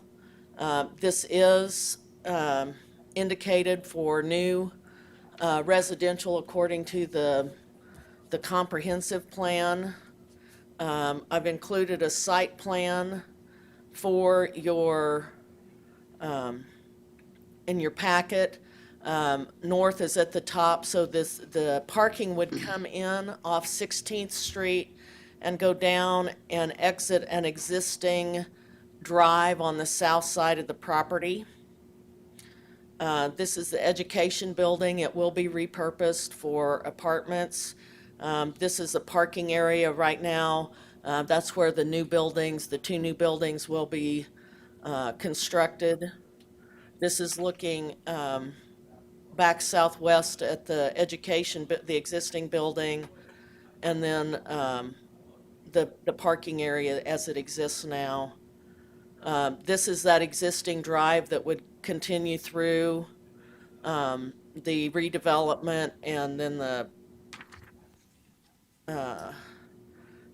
and here's this other lot in this area is what this is, right on the left side of your picture. This is looking north. This is you see an existing parking apartment building right there on the corner. The church is to the west. Oops, sorry. There you have a better look at the church. So staff is recommending that the application be approved as it is. It does meet the comprehensive plan or the for this area, and it would allow additional residential for WSU. And I'll answer any questions.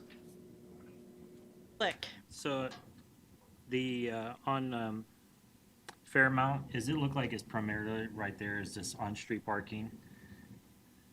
Yes, there is a lot of on-street parking right there that are used by the students attending WSU, but the parking for the project would be on-site, according to the site plan. Kind of like what's existing right now in parking, they're just going to extend it down a little bit further? Well, the parking exists here now. What doesn't exist is this building on this vacant lot. That would be a new structure, but that parking exists there now. And I don't know if they have some kind of agreement that allows students to park there or not, because this building is not in use at this point. That building that they're proposing, they're also building in parking on that other side, on that east side also? Let me go back to the aerial. Yeah, let's go back to the area. Okay, so here is the parking that's existing now. And what you're seeing on the site plan is a new building in this location and one in this location. So they have the parking only goes, it's one way. You come in off 16th and then you go down and out the existing drive on the south side of the existing building. So what you're saying is correct. what we're seeing on the site plan, that is the existing parking as is now, but they're gonna add 2 more buildings. That's correct. Okay, They're that's- adding, That's why I wanted to clarify. I just didn't know Yes. if they were adding additional parking on that site also or not, so that's why I was asking. no, for the number of spaces, number of units that they have, their site plan does provide the required parking per code. Okay, thank you. Foster. Kathy, the question I had is on the site plan. On the south side there is a 15-foot buffer noted, and if I recall correctly, that would be a landscape buffer required. I'm going to let the applicant, or the agent is here, I'm going to let him answer that question. Right now, there is no, I mean, there's trees along that. Hold on just a minute, let me get to a.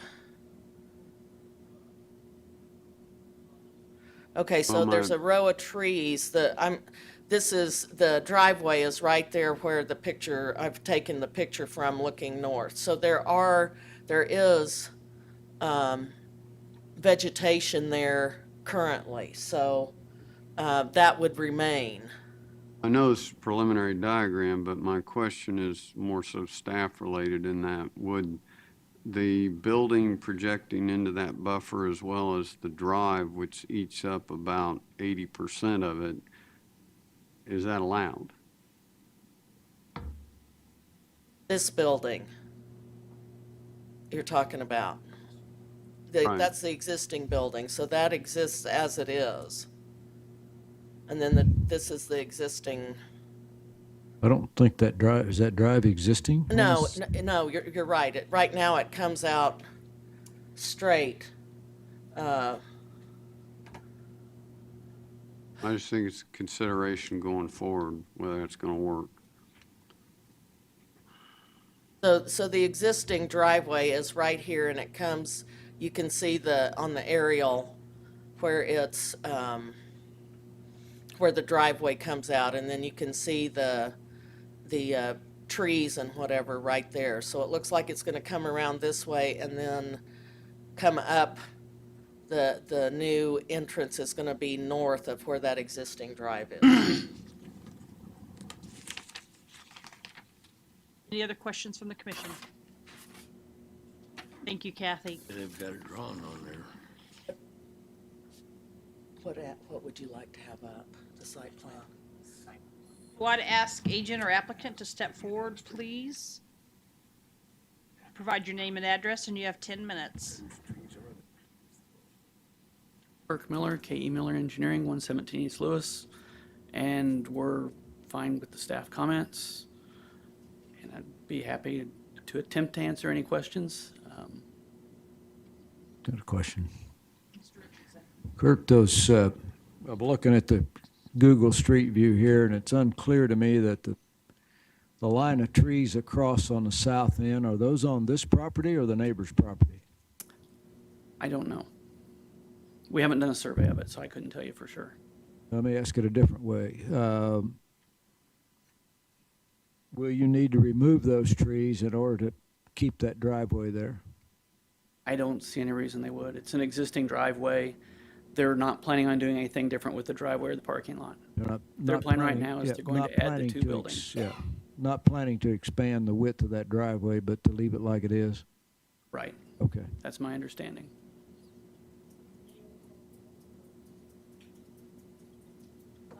Thank you. And we will move to the audience. Is there anybody that wants to speak on this case? Provide your name and address, and you have 3 minutes. Good morning, Commissioners. My name is John Myers, 1057 North Coolidge, Wichita, 67203. I own the duplex immediately to the south of this project. Well, first, this is an area where the city encourages infill and increased density. And I think that's good. I think that's good for the neighborhood. I think that everything, it's a pretty good neighborhood, but it will improve as we increase that density. That said, I have a couple of concerns, and they have to do with that South Drive. I would ask one of two things. One, either that the commission defer action on this so that the agent or somebody with this development company would discuss with me the line of trees and that south border. I haven't had any communication with them. Alternatively, I would ask that the commission, if it doesn't defer it, like I would request, to require as a condition of the permit that there be an 8-foot fence constructed so that the increased traffic from the vehicles isn't going to be hitting the duplex where I have two very good longstanding tenants. And in addition, that there be some sort of condition so that the trash receptacles be at least 30 feet off the south line, because there's no reason my tenants should need to have to deal with the extra smell and noise. And it doesn't appear as if moving it off that south line would affect anybody else other than my tenants. Some of the commissioners had questions about those trees and the drive. The drive is there. It is old. It is cracked. It is busted. I don't see how they're going to put in a new development without completely repaving that. My concern would be that repaving it and the work they'd have to do would result in those trees dying or being killed. In which case, what sort of buffer do we have? In terms of who owns the trees, I don't know either. I'd love to have a survey to see who owns those trees or whether in fact the drive is on their property or not. It's unclear where exactly that drive stops because there's a lot of debris and such over there, and it's in such poor shape you can't really tell. So I know I only have about 30 seconds left. Again, I'd ask the commission to defer this. I think it's a good development. I think that a discussion could take care of some of these problems. But failing that, I sure would ask for an 8-foot fence that made of something that would keep any light from hitting my tenant's duplex and moving the traffic back. Thank you. Questions on the commission? Mr. Warren? Can you show us, with using the mouse there in front of it, could you show us approximately where your duplex is located? Yes. Let's see here. Is there a mouse? Whoop. I know how to do that now, but I'm not getting a mouse. There it is. Good. Cool. So, How about going to the aerial? oh, this will be the best probably. Okay. Yeah. So the duplex, mine, I think faces the Fairmount Street at about the same setback as the property. Here would be the northwest corner of my property. The duplex probably comes back to about right here on the northeast. I'm approximately 15 feet off the lot line, wherever it is, like they are. Although Directly I've got south? to the south, yes. I've got a porch that goes about 5 feet further to the north. Really, with all of the increased car traffic coming down that lot right up against my tenant's back porch, that's a concern to me. Not that it can't be resolved, but that's my concern. Other questions on the commission? Mr. Foster? Staff will need to assist on this, but this is going to require a buffering and screening. And I'm assuming it's going to require, will it require the solid screening? The existing trees, if they are evergreen, as long as they're there, would comply with the screening requirement. If they're on this property? Well, even if they're on the other property, as long as they're there, we don't make somebody put up a fence next to another fence just because it's on the other property. As long as the screen is there, whether it's on either side, if he chose to cut those trees down, then, and they were on his side, then this applicant would be required to provide the screening on his side. But as long as Each there's, time I've looked at the ordinance, it doesn't matter regardless what the adjacent is. we don't make people double screen. I'd look at the ordinance. I'd check that one. I know I haven't been asked a question, but if I may, those trees do not, that's Wait not just a second. screened. Mr. Blick? So on your duplex, it faces east and west. Yes. It's along that drive. That's right. So the front doors of the people that's in your homes, are they facing to the north or to the south? They're faced to the south. And they park on the west side or on the south side? They park on the west side. We're actually right next to the current driveway, comes straight this way instead of coming up here. I don't see how some of the driveway cut isn't on my property, but but immediately to the south of that is where my tenants park. So to clarify, the back doors of your duplex will then be facing this to the north side where that drive would be? Yes, and there's a porch back there. It's not like it's not used. You're about 15 feet, you said, from that drive, is that correct? Yeah, thereabouts. I haven't measured it, but it's about the same. Okay, just to clarify with staff, so if the trees had to come out because of the driveway perhaps, then a screening would have to be reinstalled. Let's say the trees are on the applicant's property Right. and they redo the driveway and it requires removal of those trees, then they would be required to provide the zoning screening. Okay, great. Okay, thank you. Other questions from the commission? Okay, thank you, sir. Thank you, commissioners. If anybody else from the audience that would like to speak on this case, go to the podium and provide your name and address. You have 3 minutes. My name is Nella Bayouth, and I'm at 163 Rutland Court. I'm the owner of Cedar Mills Property Management, and I manage quite a few properties. One that's just immediately to the east of this development, the apartments to the north, Caddy Corner, pretty much all around there. We're generally supportive to see things happen in the area. I was just curious if there was any consideration for our property to the east in terms of any fencing or noise abatement, things of that nature. It would be.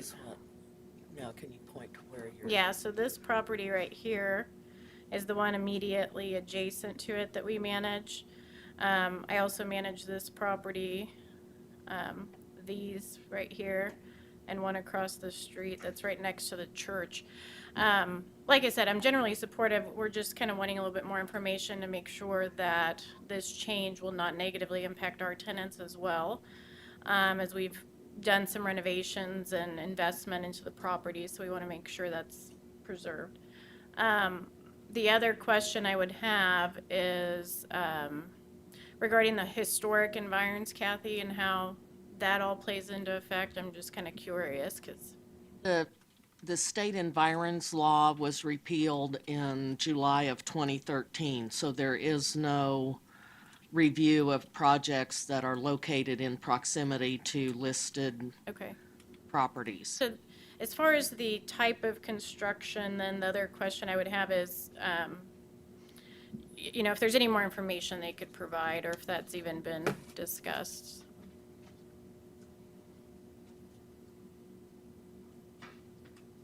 The applicant can answer that in rebuttal. Could I sit down and let him answer? Does the commission have any questions? Thank you. Do you have anybody else from the audience that would like to speak on this case? Okay, seeing none, if the agent would like to come up and you have a 2-minute rebuttal.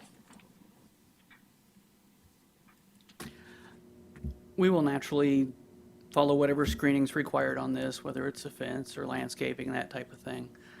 As far as the material of the new structures, I have no idea. I don't think they've gotten that far. They're just trying to figure out what they can get on there. Well, they need to get the zoning in first, and that's what we're here for today. But as soon as they have that figured out, then they'll go ahead and start preparing plans as to what these structures are going to look like. But at this point, to my knowledge, they haven't progressed that far. You don't want to spend too much money without knowing you can do what you want to do. Any other questions from the commission? Mr. Glick? This is kind of a silly question. Are you going to put some signage that's over there on Fairmont that says it's an exit only? Because I could see with that ingress coming in there, just that flow and all that on-site parking that's over there is going to be kind of a nightmare for that one drive that's down there. Is it a problem right now or not, or? I don't know if it's a problem or not. I mean, from looking at the pictures that Kathy put up there, that looks like that drive's still used quite a bit and people park there. I'm assuming it's students that park there right now, so. Sounds good. Apparently if everybody's figured it out so far, but, you know, if it's an issue, I'm sure they'll put some up. Any other questions from the commission? Thank you. That I will bring it back to the commission for action.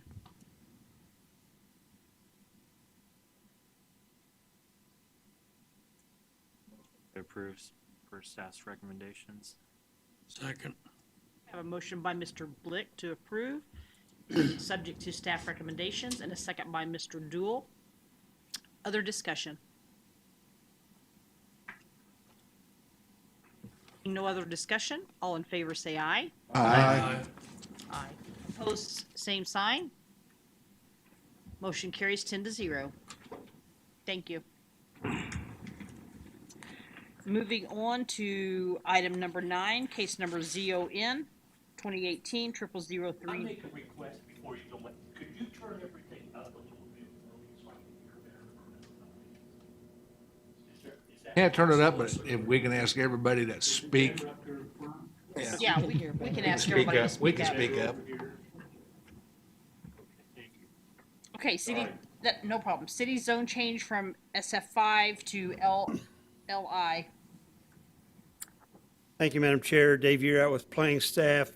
This is a request submitted on behalf of Mr. Lang, the owners. He owns the company that owns this property. We're on the south side of 47th Street. The east side of the property is where it's platted as McLean Boulevard. Doesn't exist, but that's what the plat calls that right of way. The outline here on the property zoning map, you can see it's zoned SF5, as is the property to the south, the north, and most of the property to the west. We've got multifamily zoning to the west, and then on for the west, you've got both commercial property zoned at Seneca, and then a mobile home park zoning that exists on South Seneca. Everything to the east is already zoned LI, limited industrial. Here's the aerial photo of the property in question. Property to the south is undeveloped. You can see there's an industrial building to the east, and then you get northeast, you've got a church, and then the call center that currently exists there on 47th Street. This identifies the general area in relationship to the future land use map and the comp plan. It's also in the South Wichita Hayesville plan area, a combination of new residential and adjacent to employment area identified in the future land use. This is looking east along 47th Street. You can see the sidewalk that exists. This is the edge of the commercial building that is existing east of the property. This is looking northeast. You can see the church and then the call center that exists on the north side of 47th Street. This is looking northwest from the site. North of 47th Street, you have a series of homes that exist along 47th Street. Looking west along 47th Street, again, you can see the sidewalk that exists in this area, and then the highway, and then the improvements that exist on 47th Street. This is kind of looking southwest at the site. We're close to the area that's the right-of-way for McLean, and then you have the tree row, and then a bunch of ag buildings that exist on the property that you can see from the aerial exists on the property, roughly in this location. And this is looking essentially straight south. This is almost, if you will, down where McLean Boulevard goes. It's also platted as a drainage area, and we've got drainage that goes south from that location. That's the end of the pictures. As it noted in the zoning case and the zoning map, you can see We have industrial zoning to the east. This is a large open area. There are generally utilities available into the area. Water exists on 47th Street. Sewers are to the further to the west. There's also sewers that exist to the east. If they come forward with, this is unplatted land, so it would have to be platted in order for development and construction to occur. The platting process would identify issues with respect to extension of utilities as well. There had been submitted a proposal to vacate McLean Boulevard, essentially from 47th Street all the way down to where it butts up to the railroad tracks. However, the owners of the property that own the mobile home park, El Cadillo, they also own this land all the way over to the proposed the right-of-way for McLean, and they were not party to that petition. So it's Lang is in the process of trying to get them involved with that. Mr. Lang or his companies own all of the land to the south. They also own this property, and they own most of these lots that are vacant further south of the El Cadillo property. Whether or not we'll come forward later with a vacation petition or not, we don't know. It's been discussed. But this is a step to expand the industrial zoning to the west to accommodate presumed future industrial development on that property. Be happy to answer any questions you have. Questions from the commission? Thank you, Dave. So I would ask agent or applicant to step forward and to present on this case. And you know the rules. You sure? Knowing them and following them, yeah. Russ Avey, agent for the applicant with Boffman Company. I'll be brief and to the point. This zoning request is mainly to shore up land use rights for Lang Properties, which staff just mentioned owns quite a bit of land in this general area. It's all part of their master plan for South Wichita, if you will, called Crossgate. Having said that, there's no specific use for the expansion of Red Guard from the east to come onto this property. This site is being rezoned, as I understand it, just simply to take it one next step to being marketable for development. So we do not have the ability to stand here and specifically discuss what project would perhaps go on this property. In speaking with Mr. Bishop, who you'll hear from in just a moment, there was a number of questions, very, very straightforward questions about what uses are permitted and, more importantly, what uses are going to be eliminated. And I really, quite frankly, can't speak to that at this juncture. So we understand that District Advisory Board 4 is going to hear this on October 1st. I think is probably shaping up in my discussions with Mr. Bishop that perhaps deferring this until after the District Advisory Board allows us to develop a protective overlay with the neighbors to see if we can get this into a little bit more palatable form prior to that District Advisory Board and then prior to action by the Planning Commission. So I'll stand for any questions. Otherwise, I'll let Mr. Bishop speak. Yes, sir. Question, to the west of that is a church that is pretty close to that property line. Later on, when you actually do the site plan and all that, then that's when they'll start talking about any barriers or anything separating that property from that church and stuff, or there's noise and all that stuff. Is that when that will take place? Sure. So we'll have a whole host of things from compatibility setbacks to, the zoning setbacks are a little bit weaker than the compatibility setbacks. So the compatibility setbacks will trigger here, and we'll obviously have the screening requirements of the code as well as the landscape ordinance since we are adjacent and adjoining residential property. So, quite frankly, that'd be some of the detail that could potentially come into play on the protective overlay. Additional setbacks would be something that could be considered during the subdivision of the property, which would be at a later date. And then all of that would actually be implemented at the time that the site's developed. Awesome. Correct. Thanks for clearing that up. Appreciate Absolutely. it. Any other questions from the commission? Thank you. Thank you. Anyone from the audience that would like to? Yes, sir. if you'll step to the podium, state your name and address, and you have 3 minutes. 3 minutes, please. I'm starting when I'm up here. Yes. My name's Jack Lee, and where's the mouse? This property right there is mine, 642 West 48th Street South. This is the church property. It's to the west of this proposed change right here. Laclede right here is a dirt road. It's one of the questions I have, will there be any access off Laclede into that property? Anyway, that's one of my questions.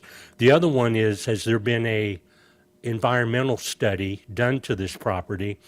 I'm on groundwater and septic system, and I don't want any pollution, any more pollution on that area if I could help it.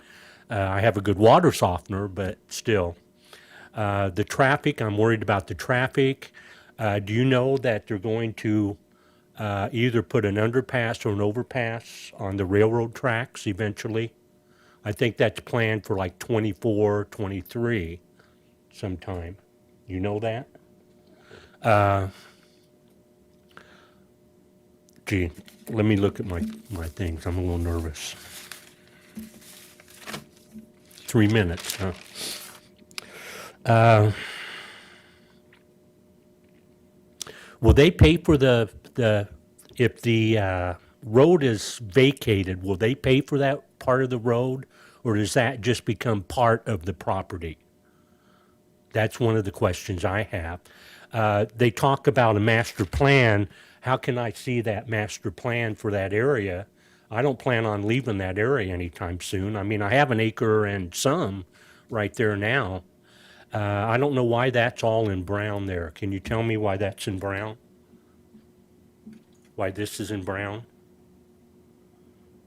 It's the zoning color designation. There's a house there. That's a residential area.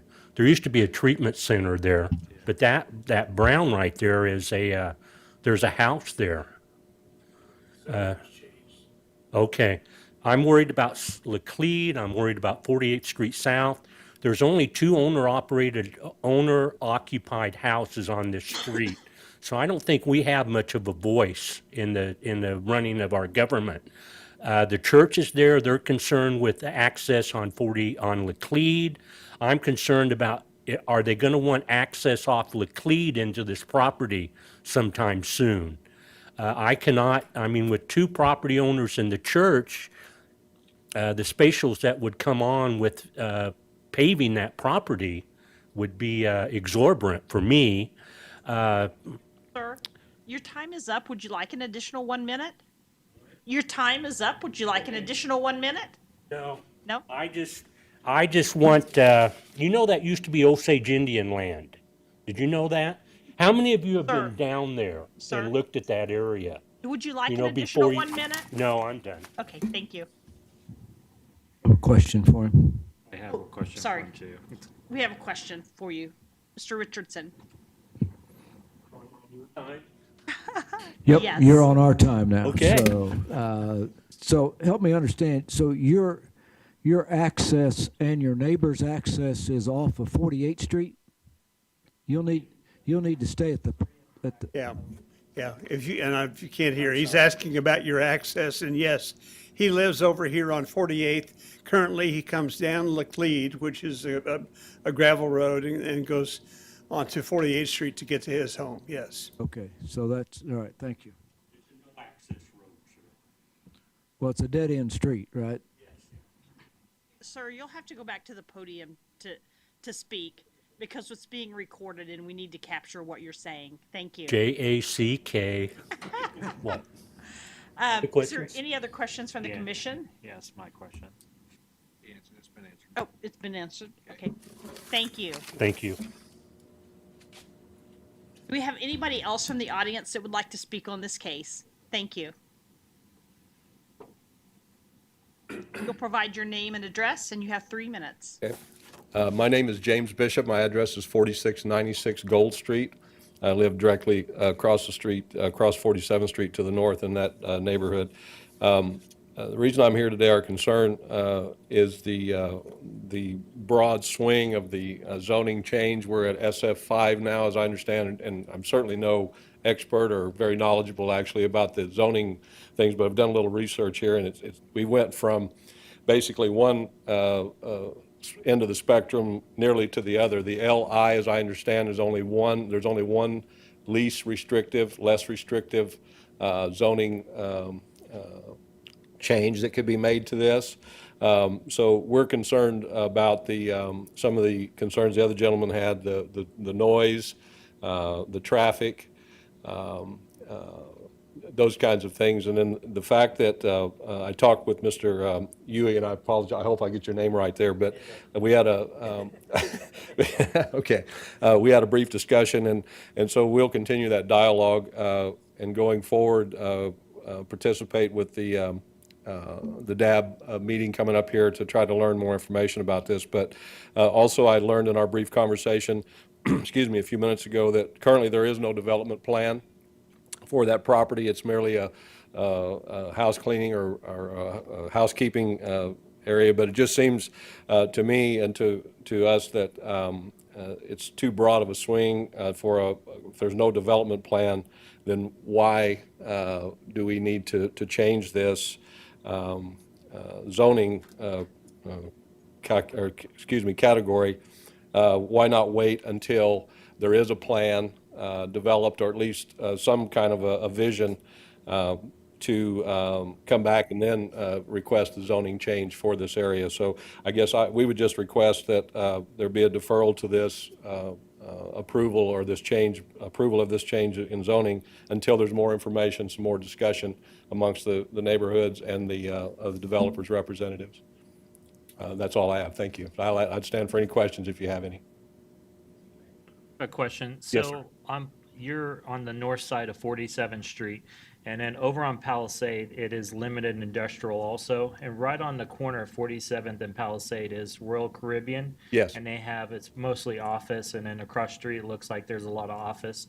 So do you hear a lot of noise, or is there a lot of issues with that overall Palisade? And right now, it's at limited industrial right now. Yes, we have some, I'm not sure the mouse, I'll see if I can. Okay, that helps a lot. Our property is right here where the arrow is. Excuse me. This property here that you're referring to, there's a drainage ditch that runs here on this blue line, the McLean right-of-way that the other gentleman referred to. There is a generator right in this area right here that's related to the call center facility that's here. There's also a trash service, or was farther to the north here down Palisade. But this generator runs on Wednesday mornings, and I can hear it very well. On some days when the wind's blowing just right, the smell is a little obnoxious. Now, I'm not sure that it's a huge health hazard. It's not going to kill anybody, but it is a bit of a concern for us every time it runs. So the concern we all have, the neighbors that I've talked to, not everyone yet, is that we would just like to be involved in this up front so that we know how it's developing out, hopefully have some positive input into it. We're not opposed to improving the area, building more businesses, whatever, but we want to be sure that our residents here, this is a neighborhood that was built in 1950, thereabouts, not a high-income neighborhood, but yet there's lots of folks that have lived there, like this other gentleman just spoke, lived there their entire lives, or most of them. So we'd like to try to preserve as much as we can to keep it where it's amicable for everyone involved. Any other questions from the commission? Thank you.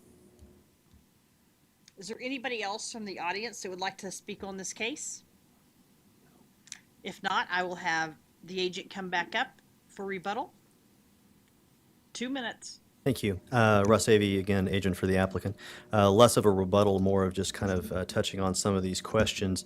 The vacation case that was attempted before we had all the owners up and along the right-of-way sign, I think that is still something that we're actively pursuing. So we would probably, hopefully, if we do get cooperation from other landowners, you'll be seeing that at subdivision committee, hopefully by the end of the year. To answer the gentleman's questions, the street right-of-way would be divided equally down the center line, with adjoining property owners getting their, not in this case, it was all dedicated by one owner? Okay, so the reversionary rights of vacation cases go to the land that was, that the right-of-way was dedicated from, to answer your question. And no, it's not paid for. It was dedicated free of charge, and it gets returned to the owner after a vacation case, free of charge, if you will. I don't think we would have any expectations of being able to have access to Laclede Street. If we were to somehow request that, we would probably, at the time of subdividing this property, platting this property, being on the hook for the paving cost of that. So it's a lose-lose situation, I think, from our standpoint, to have any interaction with the Laclede other than to maintain whatever we need to maintain in its existing condition. So our access presumably would come from the north off of 47th Street only, and we would have to wall off and landscape and otherwise screen that Laclede side with no access, would be my assumption. And as I mentioned, I think the two gentlemen who spoke here kind of gave you the reasons why probably a deferral at this point would behoove everybody, so we would have the ability to come back with a more complete protective overlay. But if you choose to unanimously approve this straight up. Thank you. Thank you. Any questions from the commission? If not, I'll bring it back to the commission for action. I would move to defer it past the District Advisory Board and working out a protective overlay with the staff. Okay. Okay, I have a motion by Mr. Richardson, a second by Mr. Blick.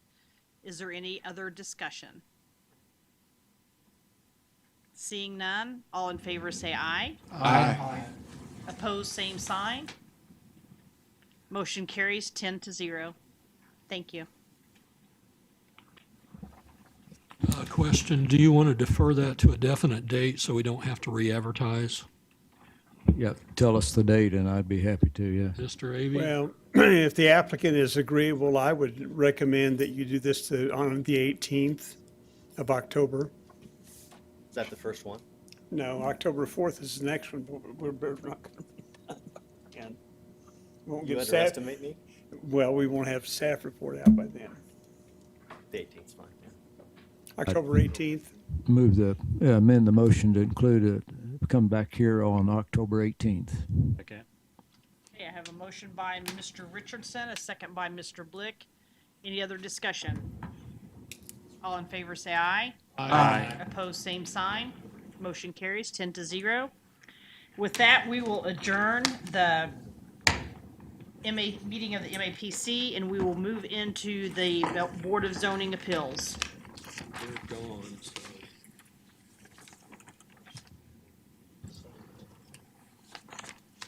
So it appears that the applicant for this case has left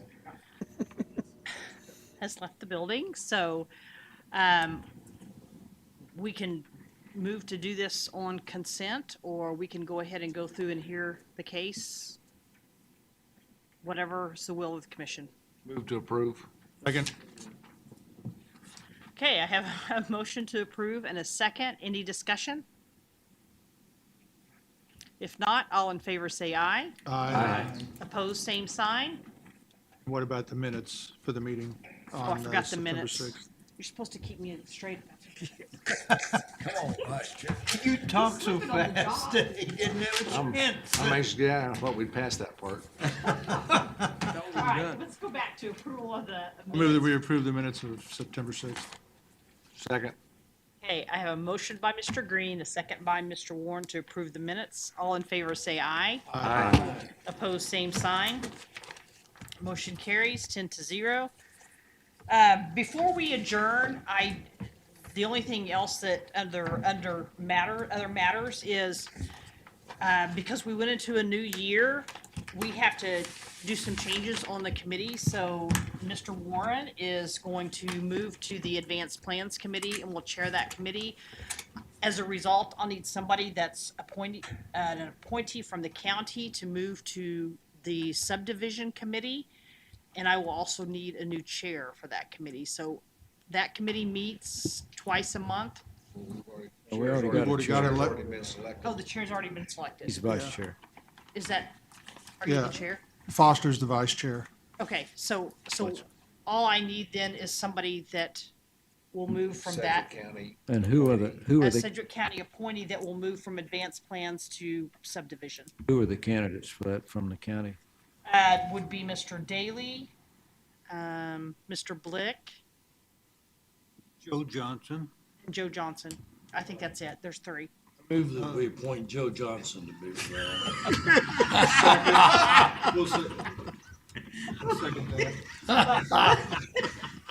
That'll teach you not to be here. Well, Bob, you're on that too. I am.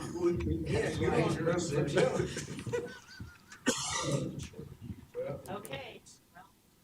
Yeah, you get to appoint it, right? Oh, As the chair. You can make the I decision. get to appoint the chair, yes. Mhm. Okay, all in favor, say aye. Aye. Opposed, same sign. Okay, Mr. Joe Johnson, that's what happens when you don't show up. Meeting adjourned.